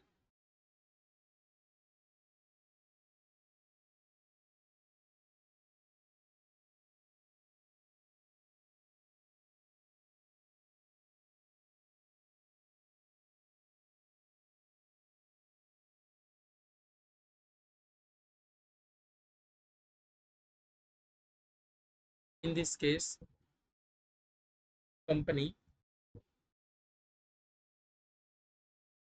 Receive money against of share warrant. इसमें क्या होता है ना, कंपनी शेयर वारंट इशू करती है, और आप लोग जो लोग ग्रुप 2 में CMSL पढ़ोगे ना, CMSL में आप लोग का एक चैप्टर है ICDR, उसमें हम लोग को सिखा जाता है कि कंपनी IPO FPO कैसे लाती है। तो उसमें हमारा वारंट करके चैप्टर है, आप उसमें बहुत बढ़िया से सीखोगे। अभी अभी मोटा मोटा मैं आप लोग को क्या बता देता हूँ कि कंपनी क्या है ना, शेयर वारंट इशू करती है। शेयर वारंट इशू करके कंपनी का मनी रिसीव करती है। शेयर वारंट होता क्या है, तो होता क्या है, शेयर सर्टिफिकेट में कंपनी शेयर सर्टिफिकेट इशू नहीं करती। इसके शेयर सर्टिफिकेट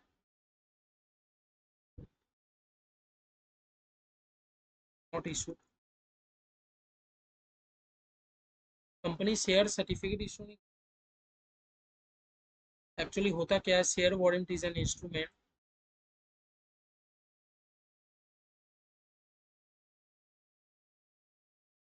शेयर वारंट क्या है, एक इंस्ट्रूमेंट है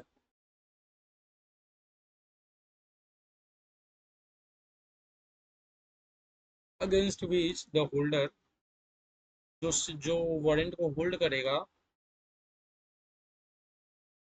उनके पास राइट आ जाता है, will have the right to receive share at a later date.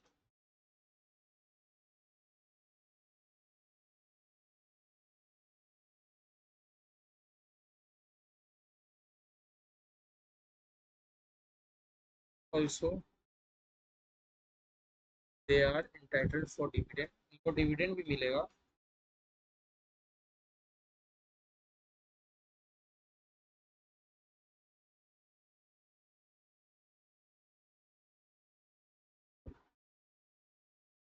But not have.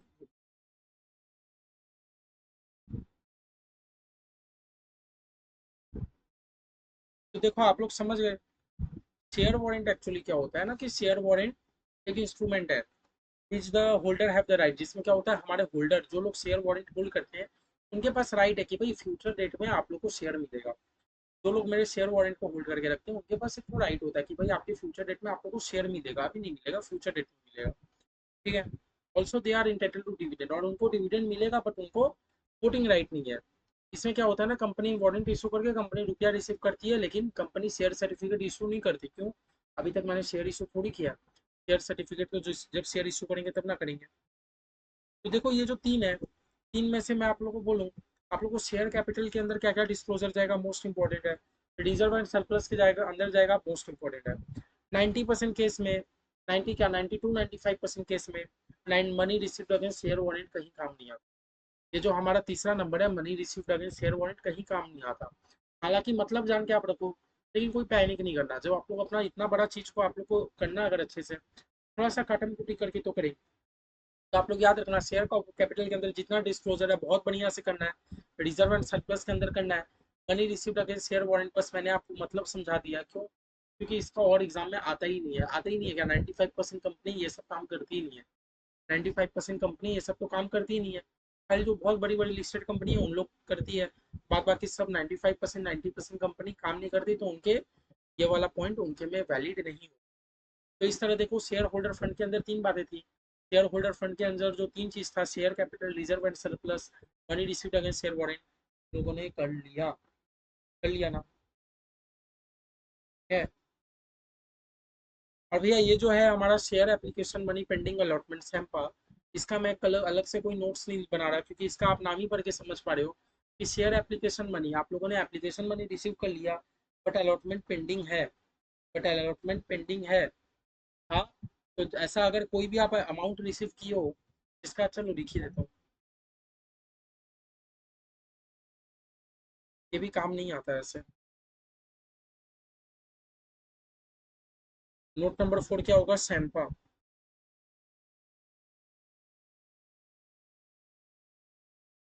Share application money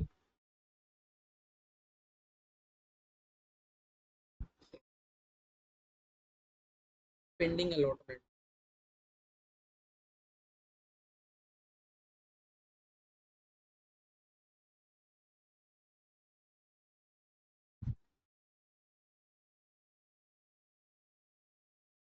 share application money pending allotment में क्या लिखा है भैया? When application money is receive, when application money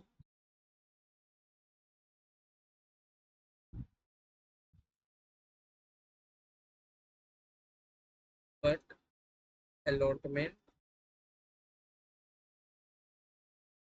is not done till year,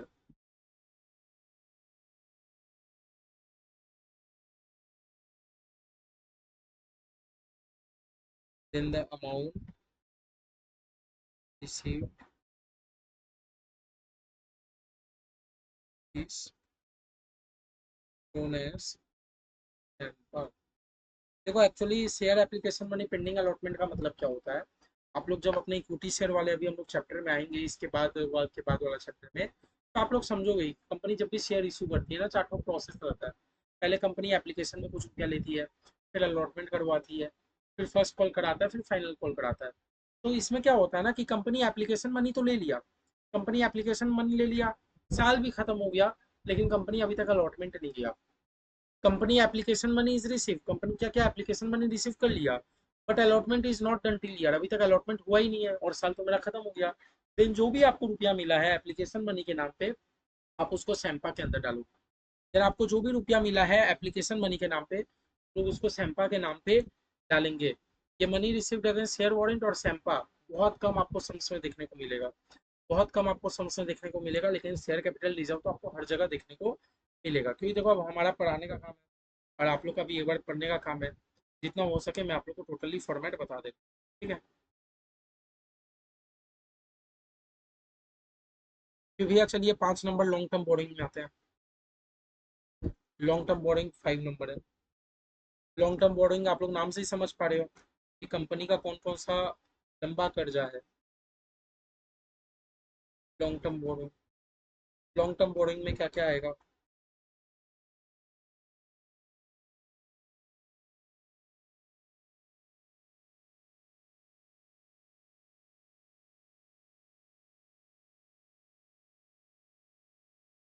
भैया long term borrowing में क्या क्या आ सकता है।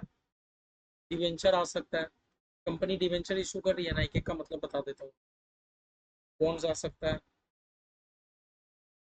टर्म लोन, कंपनी लोन लेता है। अच्छा लोन लेता है ना तो कंपनी को डिस्क्लोजर देना होगा इस तरह कि company loan, term loan from bank, company bank से कितना रुपया लोन लेके रखा है, और from financial, from others, company दूसरा लोग से कितना लोन लेके रखा है। फिर तीसरा पब्लिक डिपॉजिट, कंपनी कितना पब्लिक डिपॉजिट लेके रखा है, वो भी आपका लॉन्ग टर्म बोरिंग के अंदर आएगा।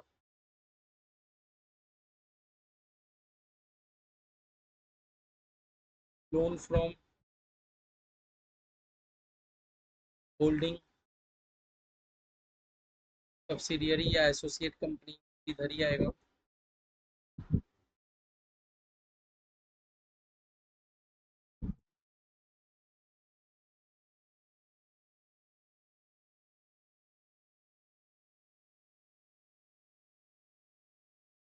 कुछ लॉन्ग टर्म लीज ऑब्लिगेशन है,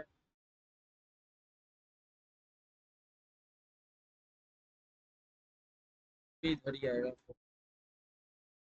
देखो सबसे पहले लॉन्ग टर्म बोर्डिंग, जब भी मैं आपसे पूछता हूँ कि लॉन्ग टर्म बोर्डिंग, तो एक कंपनी के लिए लॉन्ग टर्म बोर्डिंग क्या क्या हो सकता है।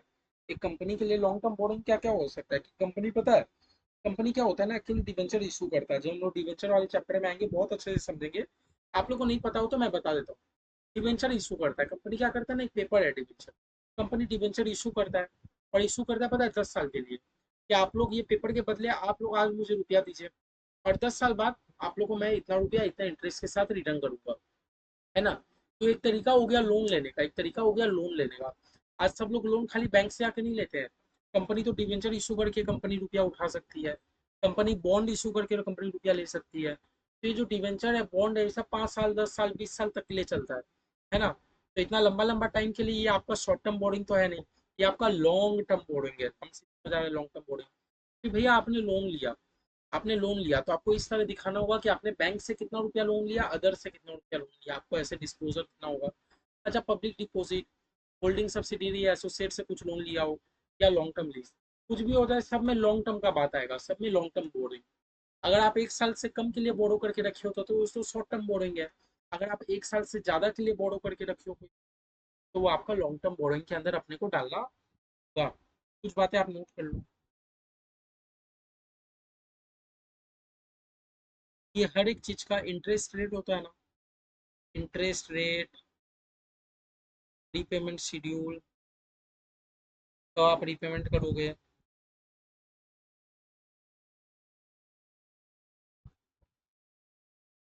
तब आपको क्या कर देना है, डिस्क्लोज कर देना है बढ़िया से। मतलब आप कोई भी अगर लॉन्ग टर्म बोरिंग आप ले रहे हो तो उसका क्या इंटरेस्ट रेट है, आप कितना दिन बाद रीपेमेंट करोगे, सब आपको डिस्क्लोजर कर देना है।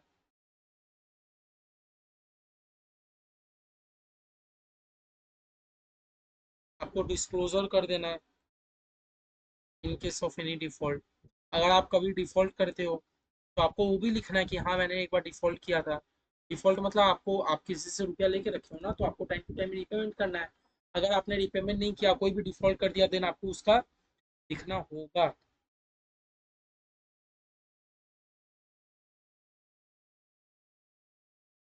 ठीक है।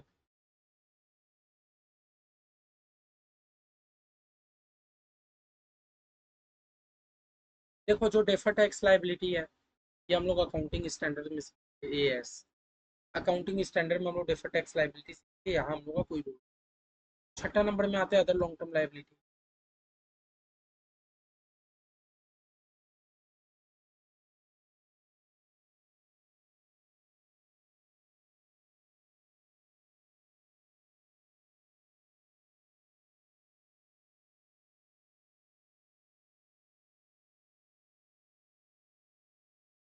Other long term liability,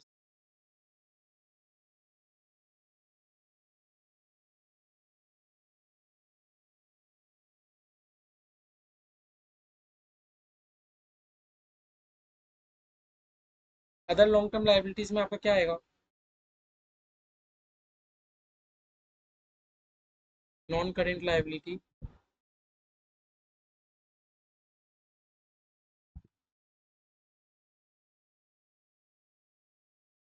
which is not a borrowing,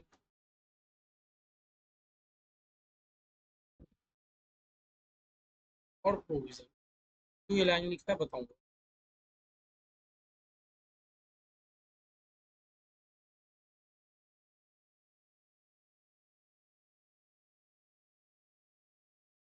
ये भी लाइन क्यों लिखा हुआ है ये भी मैं बताऊंगा।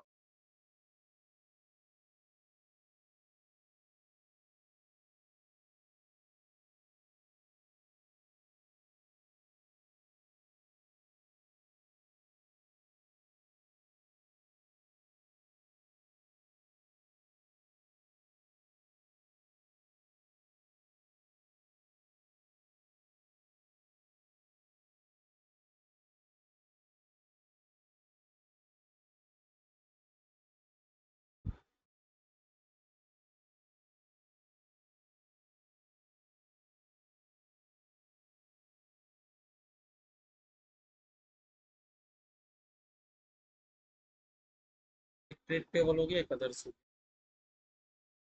चलो मैं आप लोगों के लिए लॉन्ग टर्म लाइबिलिटीज में आता हूँ। एक बार पहले हम लोग एक और लिख लेते हैं बस खाली। हमारा नोट नंबर 7 7 है। 6 तो हमारा ये हो गया। एक बार हम लोग 7 में आते हैं, लॉन्ग टर्म। बस आप लोग लिखते रहिए, 7 में हमारा क्या बनेगा, लॉन्ग टर्म प्रोविजन। चलिए लॉन्ग टर्म प्रोविजन एक बार बता, फिर मैं आपको कोई बार बताता हूँ।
देखो एक्चुअली होता क्या है, हमारा जो लॉन्ग टर्म प्रोविजन है, हमारे कंपनी में क्या होता है ना, प्रोविजन पहले मैं आप लोगों को मतलब बता दूं। प्रोविजन मतलब क्या होता है कि आपको कोई खर्चा पता है, आपको कोई खर्चा है, आप एस्टिमेट कर पा रहे हो। प्रोविजन में मतलब बता दूं कि कोई भी खर्चा है, आप एस्टिमेट कर पा रहे हो कि आज नहीं 5 साल बाद मेरे माथे में इतना रुपया खर्च होने वाला है। आज नहीं, मेरे माथे में 5 साल बाद इतना रुपया खर्च होने वाला है। तो आप क्या करते हो ना, आप थोड़ा सा एक गुल्लक बना लेते हो। गुल्लक का नाम देते हैं प्रोविजन। और आप उसमें थोड़ा थोड़ा थोड़ा थोड़ा करके क्या करते हो, सेविंग करते हो आज से। आपको पता है कोई चीज, आपको जब पता है कि अगले साल मेरा 1 लाख रुपया का मेरे ऊपर में बोझ आने वाला है, तो आप आज से थोड़ा थोड़ा थोड़ा थोड़ा करके इन्वेस्ट करना चालू करोगे ना। जब आपको पता चल गया कि कल के कल आपके माथे में 1 लाख रुपए का कर्जा आने वाला है, तो आप आज से थोड़ा थोड़ा करके इन्वेस्ट चालू करोगे, तभी तो आप फ्यूचर के लिए रेडी हो पाओगे ना। है ना। तो प्रोविजन भी हमारा ऐसा ही चीज है कि देखो, हमारे कंपनी में इतने सारे एम्प्लॉय काम करते हैं, है ना। एम्प्लॉय के लिए हम लोगों को क्या है ना, बहुत सारा रिटायरमेंट बेनिफिट देना होता है, लाइक ग्रेचुइटी। एम्प्लॉय छोड़ के जाता है तो हमें एम्प्लॉय को ग्रेचुइटी देना पड़ता है, ग्रेचुइटी में हमें लाखों रुपया एम्प्लॉय को देना पड़ता है। एक कंडीशन होता है, एम्प्लॉय मेरे यहाँ इतना साल काम किया है, ग्रेचुइटी के नाम पे मैं रुपया दूंगा ताकि एम्प्लॉय का आगे वाला जिंदगी, जब एम्प्लॉय मेरा रिटायर हो जाएगा, रिटायरमेंट के बाद मस्त एकदम खाएगा। अच्छा, पेंशन देना होता है मुझे, लीव इनकैशमेंट देना होता है। तो भैया मुझे पता है जब कि मेरे इतने सारे एम्प्लॉय काम कर रहे हैं और मुझे आज नहीं, जब एम्प्लॉय मेरे छोड़ के जाएंगे मुझे उन्हें लंबा चौड़ा रुपया रिटर्न करना होगा। तो मैं क्यों ना आज ही से हर साल थोड़ा थोड़ा थोड़ा थोड़ा करके मैं एक जगह सेव कर लूँ। तो वही थोड़ा थोड़ा करके जो हम लोग बचत करते हैं उसको हम लोग बोलते हैं लॉन्ग टर्म प्रोविजन। उसको हम लोग क्या बोलते हैं, प्रोविजन बोलते हैं। अब भैया प्रोविजन डिपेंड करता है, आप प्रोविजन मतलब इस साल का कोई खर्चा के लिए बना रहे हो कि प्रोविजन आप लॉन्ग टर्म का खर्चा के लिए बना रहे हो। लेकिन भैया एम्प्लॉय तो मेरे यहाँ इस साल तो छोड़ के जाएगा ऐसा जरूरी नहीं है। मैं तो ये लॉन्ग टर्म के लिए बना रहा हूँ कि एम्प्लॉय मेरे यहाँ 10 साल काम करे, उसके बाद मैं यहाँ से रुपया उन लोग को दे पाऊँ, है ना। तो भैया ये जो हमारा प्रोविजन है इसको हम लोग लॉन्ग टर्म प्रोविजन इसीलिए नाम दिए हैं, क्योंकि ये मेरा कोई इस साल का होने वाला खर्चा के लिए नहीं बन रहा है। ये जो लॉन्ग टर्म प्रोविजन है ये मेरा कोई इस साल होने वाला खर्चा के लिए नहीं बन रहा है। जो भी लॉन्ग टर्म प्रोविजन है वो मेरा इस साल होने वाला खर्चा के लिए नहीं बन रहा है। ये मेरा प्रोविजन इसलिए क्रिएट हो रहा है ताकि आज नहीं, 5 साल बाद मेरा एम्प्लॉय लोग जब मुझे छोड़ के जाए तो मैं उन्हें रिटायरमेंट बेनिफिट बढ़िया से प्रोवाइड करवा पाऊँ। ठीक है, ठीक है। तो भैया हम लोग अदर करेंट लाइबिलिटी में आते हैं, अदर करेंट लाइबिलिटी में आते हैं। लेकिन अदर करेंट लाइबिलिटी में भी आने से पहले एक बार कर लेते हैं, फिर मैं आप लोगों को सब। आज हम लोग लाइबिलिटी वाला चीज एकदम बढ़िया से सीख रहे हैं। 8 नंबर हो गया भैया हमारा शॉर्ट टर्म बोर्डिंग। 8 नंबर हो गया हमारा शॉर्ट टर्म बोर्डिंग। जैसे ही आप पढ़े थे लॉन्ग टर्म बोर्डिंग, वैसे ही हमारा होगा शॉर्ट टर्म बोर्डिंग, वैसे ही होगा हमारा short term boarding. Short term और लॉन्ग टर्म का मतलब आप लोग समझ पा रहे हो।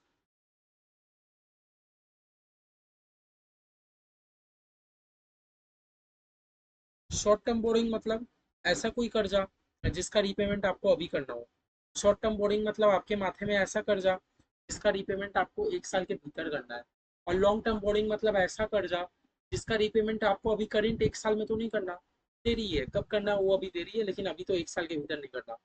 तो आपका माथा में कर्जा रहता है ना, जैसे मान लो आप होम लोन लेते हो, तो होम लोन का क्या सारा रिपेमेंट आप अभी कर देते हो, नहीं, है ना, लॉन्ग टर्म तक करते रहोगे। लेकिन भैया मैंने कुछ लोन लिया, मान लीजिए मैंने अपने दोस्त से उधारी लिया, तो भैया दोस्त का उधारी तो मुझे इसी बार रिटर्न करना होगा, तो वो हो गया शॉर्ट टर्म बोरिंग। ठीक है, शॉर्ट टर्म बोरिंग हो गया। तो चलिए शॉर्ट टर्म बोरिंग का एग्जाम्पल क्या है, शॉर्ट टर्म बोरिंग का क्या क्या एग्जाम्पल है, लिखते चलो। Current maturity of long term debt.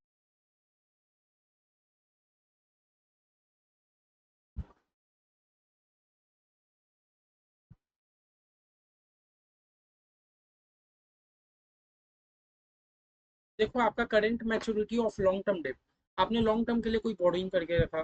जैसे मान लो हम लोग यहाँ पर ही थे, हम लोग क्या किए थे, लॉन्ग टर्म बोर्डिंग लेके रखे थे। ये लॉन्ग टर्म बोर्डिंग था ना।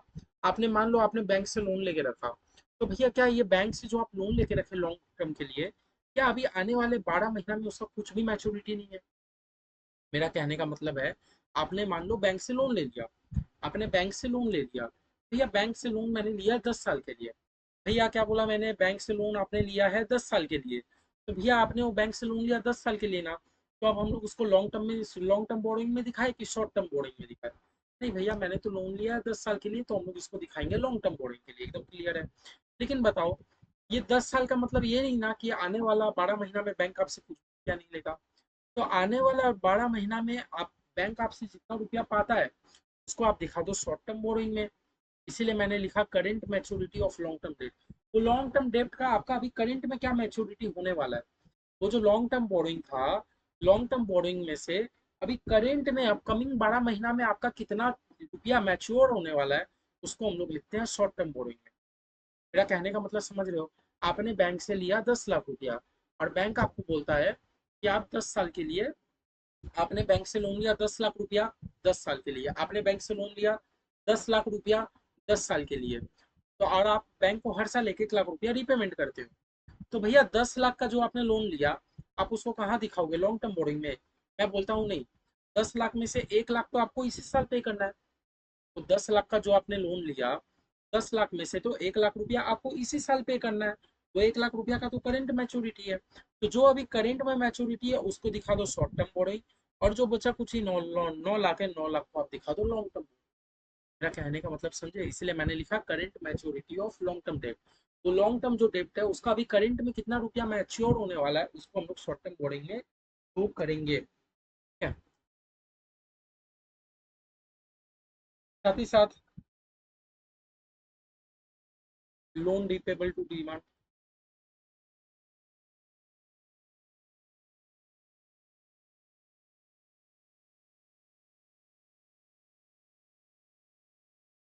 साथ ही साथ मेरा बैंक ओवरड्राफ्ट। बैंक ओवरड्राफ्ट मैंने बताया था ना कैश बुक के करते टाइम। बैंक ओवरड्राफ्ट क्या होता है, एक फैसिलिटी होता है जिसमें मान लीजिए मेरा अकाउंट में 5,000 है, लेकिन तो भी मेरे पास राइट है कि मैं 10,000 रुपया उठा सकता हूँ। आपके अकाउंट ही में 5,000 है, लेकिन आप 10,000 रुपया उठा सकते हो। 5 है, आप उठा लिए 10। एक्स्ट्रा जो 5 उठा लिए, आपके माथे में कर्जा ना। कौन सा बोर्डिंग तरीका से मान लूंगा कि आपने लोन ले लिया, आपने बोरो कर लिया। कौन सा बोर्डिंग, लॉन्ग टर्म बोर्डिंग की शॉर्ट टर्म बोर्डिंग नहीं। बैंक क्या हो 5,000 के लिए 20 साल वेट करेगा नहीं ना। बैंक तो आपसे अभी के अभी मांगेगा। हो गया शॉर्ट टर्म बोर्डिंग, इसलिए बैंक ओवरड्राफ्ट हमारा क्या होता है, शॉर्ट टर्म बोर्डिंग, ठीक है। Plus working capital loan. Company क्या होता है ना, वर्किंग कैपिटल लोन। कंपनी के पास जो भी करंट एसेट या करंट लाइबिलिटी होती है, कंपनी उसके बेसिस में बैंक से लोन लेती है कि बैंक जी देखिए, आप मेरे ऊपर भरोसा नहीं करोगे, लेकिन आप मेरे करंट एसेट के ऊपर तो भरोसा करोगे। आप मेरा एसेट देखिए, मेरे पास इतना का संपत्ति है, कृपया आप मुझे लोन दे दीजिए। तो ऐसे लोन को भी हम लोग शॉर्ट टर्म बोर्डिंग में दिखाते हैं।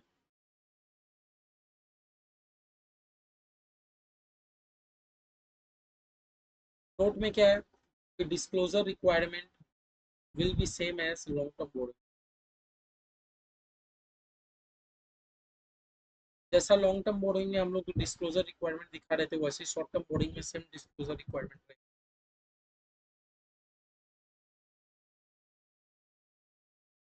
ठीक है, तो बस याद रखना, आपको क्वेश्चन पढ़ के ही समझ आ जाएगा कि कौन सा चीज लॉन्ग टर्म होगा, कौन सा चीज शॉर्ट टर्म होगा। बस आप लोग एक बार समझने के लिए आप लोग प्लीज करिए।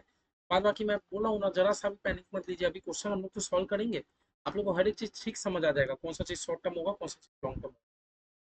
तो जैसे जैसे कराऊँ ना, आप लोग एक बार बस भरोसा रख के करते चलिए। 9 नंबर में हमारा क्या होगा, ट्रेड पेबल। तो देखो, ट्रेड पेबल मतलब कौन नहीं जानता, ट्रेड पेबल मतलब कौन नहीं जानता, ये बताइए। दो वर्ड होता है, एक होता है ट्रेड रिसीवेबल, एक होता है ट्रेड पेबल। ट्रेड रिसीवेबल मतलब मैंने किसी को उधारी में सामान बेच दिया। ट्रेड रिसीवेबल मतलब मैंने किसी को उधारी में सामान बेच दिया, मुझे उससे रुपया लेना है। ट्रेड पेबल मतलब मैंने किसी से उधारी में खरीदा है, तो उसको पेमेंट करना है। मेरे माथे में तो कर्जा है ना, इसलिए लाइबिलिटी साइड लिखा है ट्रेड पेबल। ट्रेड पेबल मतलब समझ रहे हो, मैंने किसी से उधारी में खरीद लिया, अब मुझे उसको पेमेंट करना है। तो उसको पेमेंट करना, उसको हम लोग बोलते हैं ट्रेड पेबल, ठीक है। It includes creditor.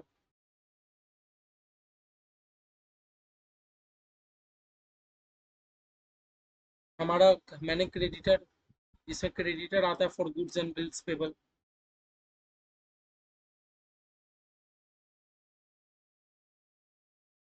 अच्छा, डिस्क्लोजर रिक्वायरमेंट क्या है।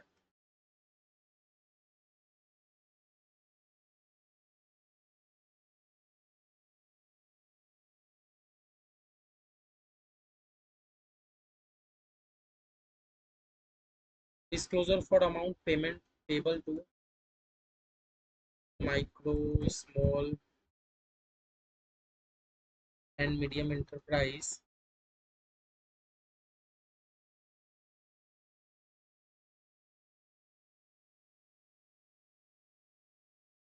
MSME is to be separately given. मतलब देखो, ट्रेड पेबल मतलब तो आप लोग सब बता दोगे कि ट्रेड पेबल मतलब मैंने किसी से परचेज किया है।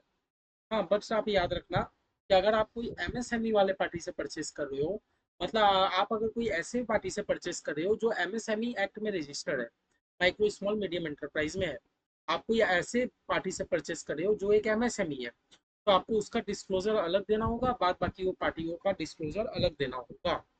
बस आप इतना याद रखिए, बाकी कुछ नहीं है इसमें। और हमारा बस दो बचा है, एक होता है अदर करंट लाइबिलिटी और एक है शॉर्ट टर्म प्रूव।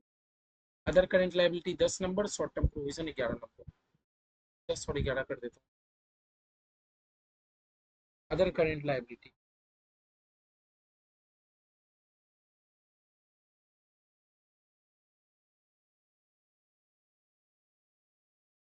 थोड़ा सा मेहनत है एक बार फॉर्मेट समझने का, उसके बाद तो हम लोग समझ करेंगे। ये तो बस हम लोग थ्योरी करे जा रहे हैं।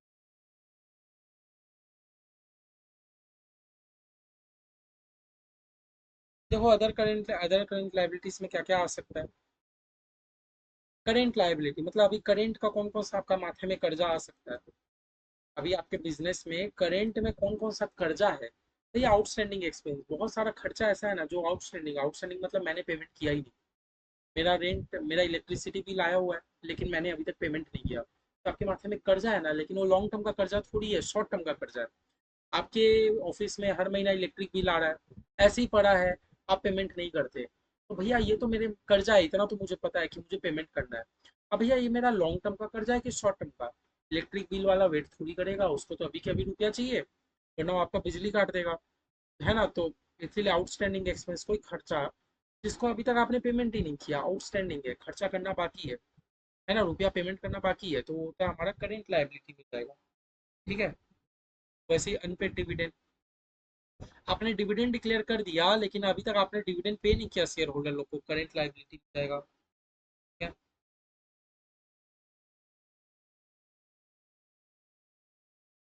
मैंने बोला था ना कंपनी डिवेंचर इशू करती है, कंपनी डिवेंचर इशू करती है, कंपनी डिवेंचर इशू करके क्या करती है, रुपया उठाती है। इससे क्या लिख दिया, और भी कैसे हो सकता है। कंपनी डिवेंचर इशू करके क्या करता है पता है, रुपया उठाता है। हाँ, तो रुपया उठाता है तो एट द एंड में कंपनी, जब डिवेंचर मैच्योर हुआ कंपनी को रुपया पेमेंट करना था, जब डिवेंचर मैच्योर हुआ कंपनी को रुपया पेमेंट करना था, लेकिन हमारी कंपनी तो रुपया पेमेंट ही नहीं की। तो और हमारा जो डिवेंचर है जो मैच्योर हुआ है वो अनपेड रह गया। अनपेड रह गया मतलब आपको अब तो पेमेंट तो करना ही है ना, तो वो हमारा करेंट लायबिलिटी में जाएगा। लास्ट है हमारा शॉर्ट टर्म प्रोविजन, जैसा लॉन्ग टर्म प्रोविजन पढ़े थे वैसे ही शॉर्ट टर्म प्रोविजन। फिर मैं आप लोग को पूरा एक बार फिर से रिपीट करता हूँ। शॉर्ट टर्म प्रोविजन में मेरा कौन कौन सा चीज जाएगा।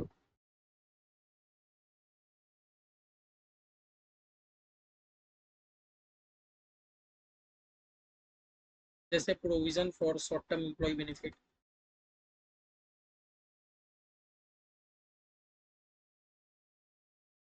जैसे उसमें हम लोग लॉन्ग टर्म एम्प्लॉय बेनिफिट का प्रोविजन बना रहे थे। अगर हम लोग कोई कोई भी प्रोविजन बना रहे हैं लॉन्ग टर्म बेनिफिट के लिए तो हम लोग उसको लॉन्ग टर्म प्रोविजन दिखाएंगे, और हम लोग कोई भी प्रोविजन बना रहे हैं शॉर्ट टर्म के लिए तो हम लोग शॉर्ट टर्म प्रोविजन दिखाएंगे, ऐसा है नहीं ऐसे। ठीक है। फिर प्रोविजन फॉर टैक्स, याद रखना ये चीज, जो आप टैक्स का प्रोविजन बनाओगे लॉन्ग टर्म के लिए बनाओगे कि शॉर्ट टर्म के लिए। इनकम टैक्स क्या आपके लिए वेट करेगा, इनकम टैक्स क्या आप अभी कमा रहे हो तो इसी साल टैक्स दोगे, कि इनकम टैक्स आपके लिए वेट करेगा कि नहीं अभी कमाओ 10 साल बाद टैक्स देना, नहीं। इसीलिए इनकम टैक्स के लिए हम लोग का जो भी प्रोविजन बन रहा है शॉर्ट टर्म के लिए बनेगा कि लॉन्ग टर्म के लिए, शॉर्ट टर्म के लिए बनेगा। ठीक है, बस इतना याद रखो। तो देखो भाइयों, हमारा जो लाइबिलिटी साइड है, लाइबिलिटी साइड का एक एक चीज के बारे में मैंने डिटेल लिख दिया, लाइबिलिटी साइड का एक एक चीज के बारे में डिटेल लिख दिया। अब हमारा बस खाली बचा है एसेट साइड बचा है ना। लाइबिलिटी साइड का जो एक एक चीज हम लोग पहले फॉर्मेट पढ़े थे, अब फॉर्मेट का एक एक चीज के अंदर कितना चीज डिटेल जा सकता है हम लोगों ने आज कर लिया। कल एक क्लास रिकॉर्डिंग करूंगा जिसमें हम लोग सीखेंगे कि एसेट वाला जो डिटेल है हमारा वो बचा है। ये हो जाने के बाद हम लोग सम्स करके देखेंगे कि हमसे सम्स हो रहा है कि नहीं कुछ हद। ठीक है, सब हम लोग करके देखेंगे। बस आप लोग आज, आप लोग को मैं एक और मौका दे रहा हूँ, हमारा एटलीस्ट लाइबिलिटी वाला पोर्शन एकदम घर से क्लियर करके आइए। फिर से देखिए मैं बताता हूँ, हमारा ऊपर में इक्विटी लाइबिलिटी जाता है, नीचे में एसेट। ये इक्विटी लाइबिलिटी में चार चीजें, शेयर होल्डर फंड, और क्या था SAMPA, non current liability, current liability. तो यह शेयर होल्डर फंड के अंदर तीन चीज है, share capital, reserve and surplus, money receipt against share warrant. अब भैया जब हम लोग बात करते हैं शेयर कैपिटल की, तो शेयर कैपिटल का ना हम लोग को नोट्स ऑन अकाउंट से पता है क्या क्या डिस्क्लोजर देना होता है। हम लोग को इक्विटी और प्रेफरेंस का कंप्लीट डिटेल देना होता है, हम लोग को इक्विटी और प्रेफरेंस का कंप्लीट क्या देना होता है, डिटेल देना होता है। फिर मेरे कंपनी में कितना ऑथोराइज शेयर कैपिटल है, ऑथोराइज शेयर कैपिटल मैंने मतलब मैंने आपको बताया था, एक मैक्सिमम लिमिट होता है कि कंपनी इतना तक शेयर इशू कर सकता है। अगर कंपनी को उससे ज़्यादा करना है तो पहले कंपनी को अपना ऑथोराइज चेंज करना होगा। तो कंपनी का अभी करंट में कितना ऑथोराइज शेयर कैपिटल है कंपनी को, उसका डिटेल देना है। कंपनी ने कितना शेयर इशू किया, कितना सब्सक्राइब हो गया, कितना पेडअप है, ये सबका वो डिटेल देगी। साथ में कंपनी का शेयर का फेस वैल्यू क्या है कंपनी को वो डिटेल देना है। साथ में कौन सा शेयर होल्डर 5% शेयर से ज़्यादा होल्ड करके रखा है कंपनी को उसका डिटेल देना है। और कुछ कुछ केसेस में कंपनी को 5 साल तक कंटिन्यू डिस्क्लोजर देना है। Bonus share, by back, company ने शेयर इशू किया लेकिन बदले में रुपया नहीं लिया। ठीक है, तो हम लोग शेयर कैपिटल का मतलब पूरा देख लिए। उसके बाद हमारे रिजर्व एंड सरप्लस। भैया रिजर्व एंड सरप्लस में तो जितना टाइप का रिजर्व आता है हम लोग को सबका डिटेल देना होगा, हमारे कंपनी में जितना है। एक चीज बस याद रखना कि हम लोग जो पीएल स्टेटमेंट बना रहे हैं, पीएल स्टेटमेंट से मेरा कुछ प्रॉफिट होगा या लॉस होगा, वो मेरा यही रिजर्व के अंदर ही जाएगा, रिजर्व एंड सरप्लस के अंदर ही जाएगा। नाम ये ना, रिजर्व एंड सरप्लस, तो इधर ही जाएगा। लेकिन याद रखना हम लोग प्रॉफिट या लॉस को डायरेक्टली नहीं देते। हम लोग पिछले साल कुछ प्रॉफिट हुआ होगा उसको लिखते हैं, इस साल कितना प्रॉफिट हुआ उसको लिखते हैं। फिर प्रॉफिट में से मैंने कुछ ना रिजर्व में से रिजर्व में ट्रांसफर कर दिया, उसको हटा देते हैं। फिर भैया कुछ का ना मैंने डिविडेंड डिक्लेयर कर दिया, हटा देते हैं। तो जो मेरा क्लोजिंग प्रॉफिट बचा वो मेरा यहाँ जाएगा। याद रखना आपका प्रॉफिट नेगेटिव में भी हो सकता है, आपका प्रॉफिट नेगेटिव में भी हो सकता है। दैट मीन्स कि आप प्रॉफिट नहीं कमाए उल्टा बल्कि आप लॉस कमाए हो, तो कोई दिक्कत नहीं है, आप ब्रैकेट देके लिख सकते हो। ठीक है, कि भैया money received against share warrant उतना इंपॉर्टेंट नहीं है, मैंने लिखा दिया, एक बार समझ लीजिएगा। याद करने के लिए उतना इंपॉर्टेंट नहीं है, आप लोग का कोई भी सम्स नहीं बनेगा, ये मेरा गारंटी है। कि भैया SAMPA share application money pending allotment एकदम इंपॉर्टेंट नहीं है। तभी मैंने मतलब बता दिया ना कि कंपनी पहले एप्लीकेशन, इस शेयर एप्लीकेशन के टाइम कंपनी कुछ रुपया ले ली, लेकिन कंपनी उन लोग को अलॉटमेंट नहीं की, बीच में आ गया ईयर एंड। अब कंपनी के लिए तो एप्लीकेशन मनी रिसीव कर लिया बट अलॉटमेंट अभी तक पेंडिंग है, उसमें दिखाना होगा। फिर भैया हम लोग आते हैं नॉन करेंट लाइबिलिटी में, करेंट लाइबिलिटी में। नॉन करेंट लाइबिलिटी में सबसे पहले मेरा क्या है भैया, लॉन्ग टर्म लाइबिलिटी। अब लॉन्ग टर्म लाइबिलिटी आप लोग को नाम ही समझ के पता चल रहा है, लॉन्ग टर्म बोरोइंग आपको नाम ही समझ के पता चल रहा है कि कंपनी बोरो कर रहा है लेकिन लॉन्ग टर्म के लिए, अभी रिपेमेंट नहीं करेगा वो लॉन्ग टर्म के लिए। लाइक कंपनी डिवेंचर या बॉन्ड इशू करके रुपया उठा रहा है, कंपनी ना लोन ले लिया, कंपनी को सेपरेटली बताना होगा कंपनी बैंक से कितना लोन लिया, अदर से कितना लिया, कंपनी कुछ पब्लिक डिपॉजिट एक्सेप्ट किया है कि नहीं ये बताना होगा। साथ में कंपनी अपने होल्डिंग कंपनी एसोसिएट सब्सिडियरी से कुछ भी लोन लिया है तो लॉन्ग टर्म बोरोइंग और लॉन्ग टर्म लीज ऑब्लिगेशन। ठीक है, बट याद रखना क्या आपका इंटरेस्ट रेट है, आप कब रीपेमेंट करोगे, आपको कंप्लीटली डिस्क्लोजर दे देना है। ठीक है, और अगर आप रीपेमेंट करते टाइम अगर आप कुछ भी डिफॉल्ट कर रहे हो तो आप वो भी आपको डिस्क्लोजर देना है कि हाँ मैंने रीपेमेंट करते टाइम डिफॉल्ट किया है। ठीक है, फिर भैया आता है हमारा डिफर्ड टैक्स लाइबिलिटी। मैंने क्या बोला, डिफर्ड टैक्स लाइबिलिटी आपका अकाउंटिंग स्टैंडर्ड में हम लोग मोस्ट इंपॉर्टेंट नहीं है। फिर आते हैं भैया अदर करेंट लाइबिलिटी, आते हैं हम लोग क्या, अदर लॉन्ग टर्म लाइबिलिटी। देखो लॉन्ग टर्म लाइबिलिटी हम लोग एक तो सीख गए कि कंपनी कुछ भी लोन लोन लेगा, लॉन्ग टर्म बोरिंग। अब अदर में क्या है, अदर में बोर्ड है कुछ ऐसा नॉन करेंट लाइबिलिटी हो सकता है जो कि बोरिंग नहीं है, क्योंकि बोरिंग होता तो आप लॉन्ग टर्म बोरिंग में दिखाते। अगर वो चीज आपको बोरिंग लगता तो आप इधर क्यों दिखाते, बोरिंग वाले चीज को तो अभी हम लोग पढ़ के आए ना पीछे। जो भी चीज आपका बोरिंग रहेगा, बोरिंग वाला चीज तो लॉन्ग टर्म बोरिंग में जाएगा, बोरिंग वाला चीज कहाँ जाएगा, लॉन्ग टर्म बोरिंग में। अभी हम लोग है अदर लॉन्ग टर्म लाइबिलिटी में। भैया कोई ऐसा चीज जो आपका बोरिंग नहीं है और आपका प्रोविजन तो नहीं है, क्योंकि प्रोविजन के लिए भी हम लोगों ने अलग बना के रखा है, प्रोविजन के लिए भी हम लोगों ने अलग बना के रखा है, लॉन्ग टर्म प्रोविजन और एक शॉर्ट टर्म प्रोविजन। तो भैया कोई ऐसा कर्जा जो कि लॉन्ग टर्म के लिए तो है लेकिन बोरिंग नहीं है और प्रोविजन नहीं है, कोई भी ऐसा आपके माथे में लायबिलिटी जो कि लॉन्ग टर्म के लिए तो है लेकिन वो एक्चुअल में बोरिंग नहीं है, प्रोविजन नहीं है, तो आप उसको यहाँ दिखा सकते हो, है ना। अच्छा अगर वो आपका ट्रेड पेबल भी रहेगा, ट्रेड पेबल भी रहेगा तो आपका करेंट लाइबिलिटी में जाएगा, ट्रेड पेबल भी रहेगा तो करेंट लाइबिलिटी में जाएगा। ट्रेड पेबल मतलब मैंने किसी से उधारी में सामान खरीदा, अब भैया ऐसा हो सकता है ना, मैंने उधारी में सामान खरीदा लेकिन मैं पेमेंट करूंगा 2 साल बाद, मैं उधारी में सामान खरीदूंगा लेकिन मैं पेमेंट करूंगा 2 साल बाद। तो ऐसे ऐसे ट्रेड पेबल को हम लोग अदर लॉन्ग टर्म लाइबिलिटी में दिखाते हैं, ऐसे ऐसे ट्रेड पेबल को हम लोग अदर लॉन्ग टर्म लाइबिलिटी में दिखाते हैं। हो सकता है ना कोई ट्रेड पेबल जिसको मैं 12 महीने के बाद पे कर रहा हूँ, अगर मैं 12 महीने के अंदर पे करूंगा तब तो करेंट लाइबिलिटी है ना। लेकिन अभी हम लोग का बात क्या चल रहा है, non current liability. Non current liability मतलब ऐसा कर्जा जो मेरा अभी का नहीं है, लंबा टाइम के लिए, समझ गए। तो अदर में हम लोग क्या चीज दिखाएंगे भैया, बोर्डिंग तो नहीं दिखाएंगे, बोर्डिंग तो उधर चला गया भैया, प्रोविजन भी नहीं दिखाएंगे, लेकिन ट्रेड पेबल तो भैया वहां है। लेकिन भैया कोई ऐसा ट्रेड पेबल हो सकता है ना जिसको मुझे 12 महीने के बाद पेमेंट करना हो, अभी करेंट में तो नहीं करना, मैं दिखा दूँ। कि भैया प्रोविजन मैंने बता ही दिया कि हमारे हमारे मतलब एंटिटी में हमें बहुत टाइप का क्या है ना फ्यूचर में खर्चा होने वाला होता है, तो उसका अगर हम लोग अभी से अगर प्रोविजन बना के रख ले, ये जस्ट एक एग्जाम्पल है, बहुत हो सकता है। तो भैया अगर हम लोग अभी से प्रोविजन बना के अगर रख लेते हैं तो हमारे एंटिटी के लिए कितना अच्छा रहेगा, एक बार में मुझे इतना खर्चा मतलब झेलना नहीं पड़ेगा, फेस नहीं करना पड़ेगा। क्यों, क्योंकि हमारा तो पहले से हम लोग के पास बजट बना हुआ है, हम लोग प्रोविजन पहले से हम लोग सेविंग करके रखे हैं, ठीक है ना। तो ऐसा कोई प्रोविजन जो आप लॉन्ग टाइम के लिए क्रिएट करने वाले हो, लॉन्ग टर्म प्रोविजन, और ऐसा कोई प्रोविजन जो आप शॉर्ट टर्म के लिए क्रिएट करने वाले हो, लास्ट में है शॉर्ट टर्म प्रोविजन, ठीक है। ऐसे ही भैया शॉर्ट टर्म बोर्डिंग सीख लिया, जैसा लॉन्ग टर्म बोर्डिंग था वैसे ही शॉर्ट टर्म बोर्डिंग है। Long term boarding, short term boarding, आप कुछ भी रुपया उठा रहे हो, आपको देखना हो कि आप ज़्यादा टाइम के लिए रुपया लोन ले रहे हो कि शॉर्ट टर्म के लिए ले रहे हो, तो आप बाइफरकेट कर देना। ट्रेड पेबल तो मतलब जानती हो भैया कि क्रेडिटर, मैं किसी से उधारी में सामान खरीदता हूँ तो ट्रेड पेबल है, तो ट्रेड पेबल है कि नहीं है। मैं भी किसी से उधारी से सामान खरीदता हूँ तो ट्रेड पेबल है। लेकिन भैया आपको बाइफरकेट ये करना होगा कि आपने कितना एमएसएमई पार्टी को आपको अलग दिखाना होगा, मतलब अगर आप कोई एमएसएमई पार्टी से परचेस कर रहे हो तो उसका डिटेल आपको अलग देना होगा और अदर्स का डिटेल अलग देना होगा। जब भी हम लोग बात करते हैं ट्रेड पेबल्स की भैया, तो आप जान रहे हो कि ये सब करेंट लाइबिलिटी का बात हो रहा है, मतलब ऐसा लाइबिलिटी जो आपका 12 महीने के भीतर सेटल डाउन हो जाएगा। और अगर ऐसा कोई आपका लाइबिलिटी है जो 12 महीने के भीतर सेटल डाउन नहीं होगा, तो आप उसको फिर नॉन करेंट लाइबिलिटी में शो कीजिए, समझ आ रहा है। ट्रेड पेबल हो गया, फिर other liability, other current liability बहुत हो सकता है, हम लोग क्वेश्चन पढ़ते पढ़ते समझ जाएंगे, ठीक है। और short term provision, long term provision तो मैंने बता ही दिया। तो देखो मोटा मोटा था, लाइबिलिटीज के बारे में आप लोगों को कंप्लीट डिटेल दे दिया कि क्या क्या फॉर्मेट होता है, अंदर में क्या क्या डिटेल जाता है। बेसी हड़बड़ी नहीं कर रहा हूँ, बेसी हड़बड़ी करना होता एक दिन में आप लोग को पूरा कॉपी पेस्ट करवा देता, लेकिन देखो बेसी हड़बड़ी करना मेरा मोटिव नहीं है। मेरा मोटिव ये सीखना है कि बस आप लोग समझे। जहाँ पर भी ना दिक्कत है आप लोग कमेंट कीजिएगा भैया ये पॉइंट समझ नहीं आया, नहीं तो कमेंट क्या, डायरेक्ट कॉल घुमाइए, आप लोगों को तो मैं नंबर दिया ही, डायरेक्ट कॉल घुमाइए कि भैया मुझे समझ नहीं आ रहा। मेरे तरफ से 100% आप लोगों को गाइड रहेगा, बस आप लोग समझ लीजिए। आज हम लोगों ने लाइब्रेरी पूरा कंप्लीट कर लिया, कल हम लोग आएंगे अपना एसेट साइड पूरा कंप्लीट कर लेते हैं, और जो साइड है और फिर से एक बार रिवीजन कर लेते हैं। फिर परसों से हम लोग सम्स करते हैं, फिर हम लोग का खाली पीएल बचा रहेगा, मतलब मोटा मोटा मुझे लगता है 6 क्लास तक टन आ जाएगा, ठीक है।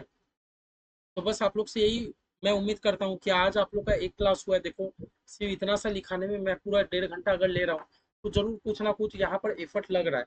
फास्ट ट्रैक मैं बैच नहीं पढ़ा रहा, फास्ट ट्रैक पढ़ा रहता तो 2-3 क्लास पूरा चैप्टर कंप्लीट कर देता। जैसे इंस्टीट्यूट आपका सिर्फ फॉर्मेट डाल के रखे हैं, फॉर्मेट ही बता के निकल जाता।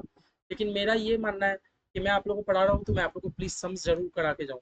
इसलिए मेरे एंड से तो मैं आपको सम्स भी कराऊंगा, क्योंकि एग्जाम में आए कि नहीं आए हम लोग को तो प्रिपेयर होके जाना है, ठीक है। अब इक्विटी एंड लाइबिलिटी हम लोग पूरा कर लिए, बैलेंस शीट का हम लोग लाइबिलिटी साइड पूरा कर लिए हैं।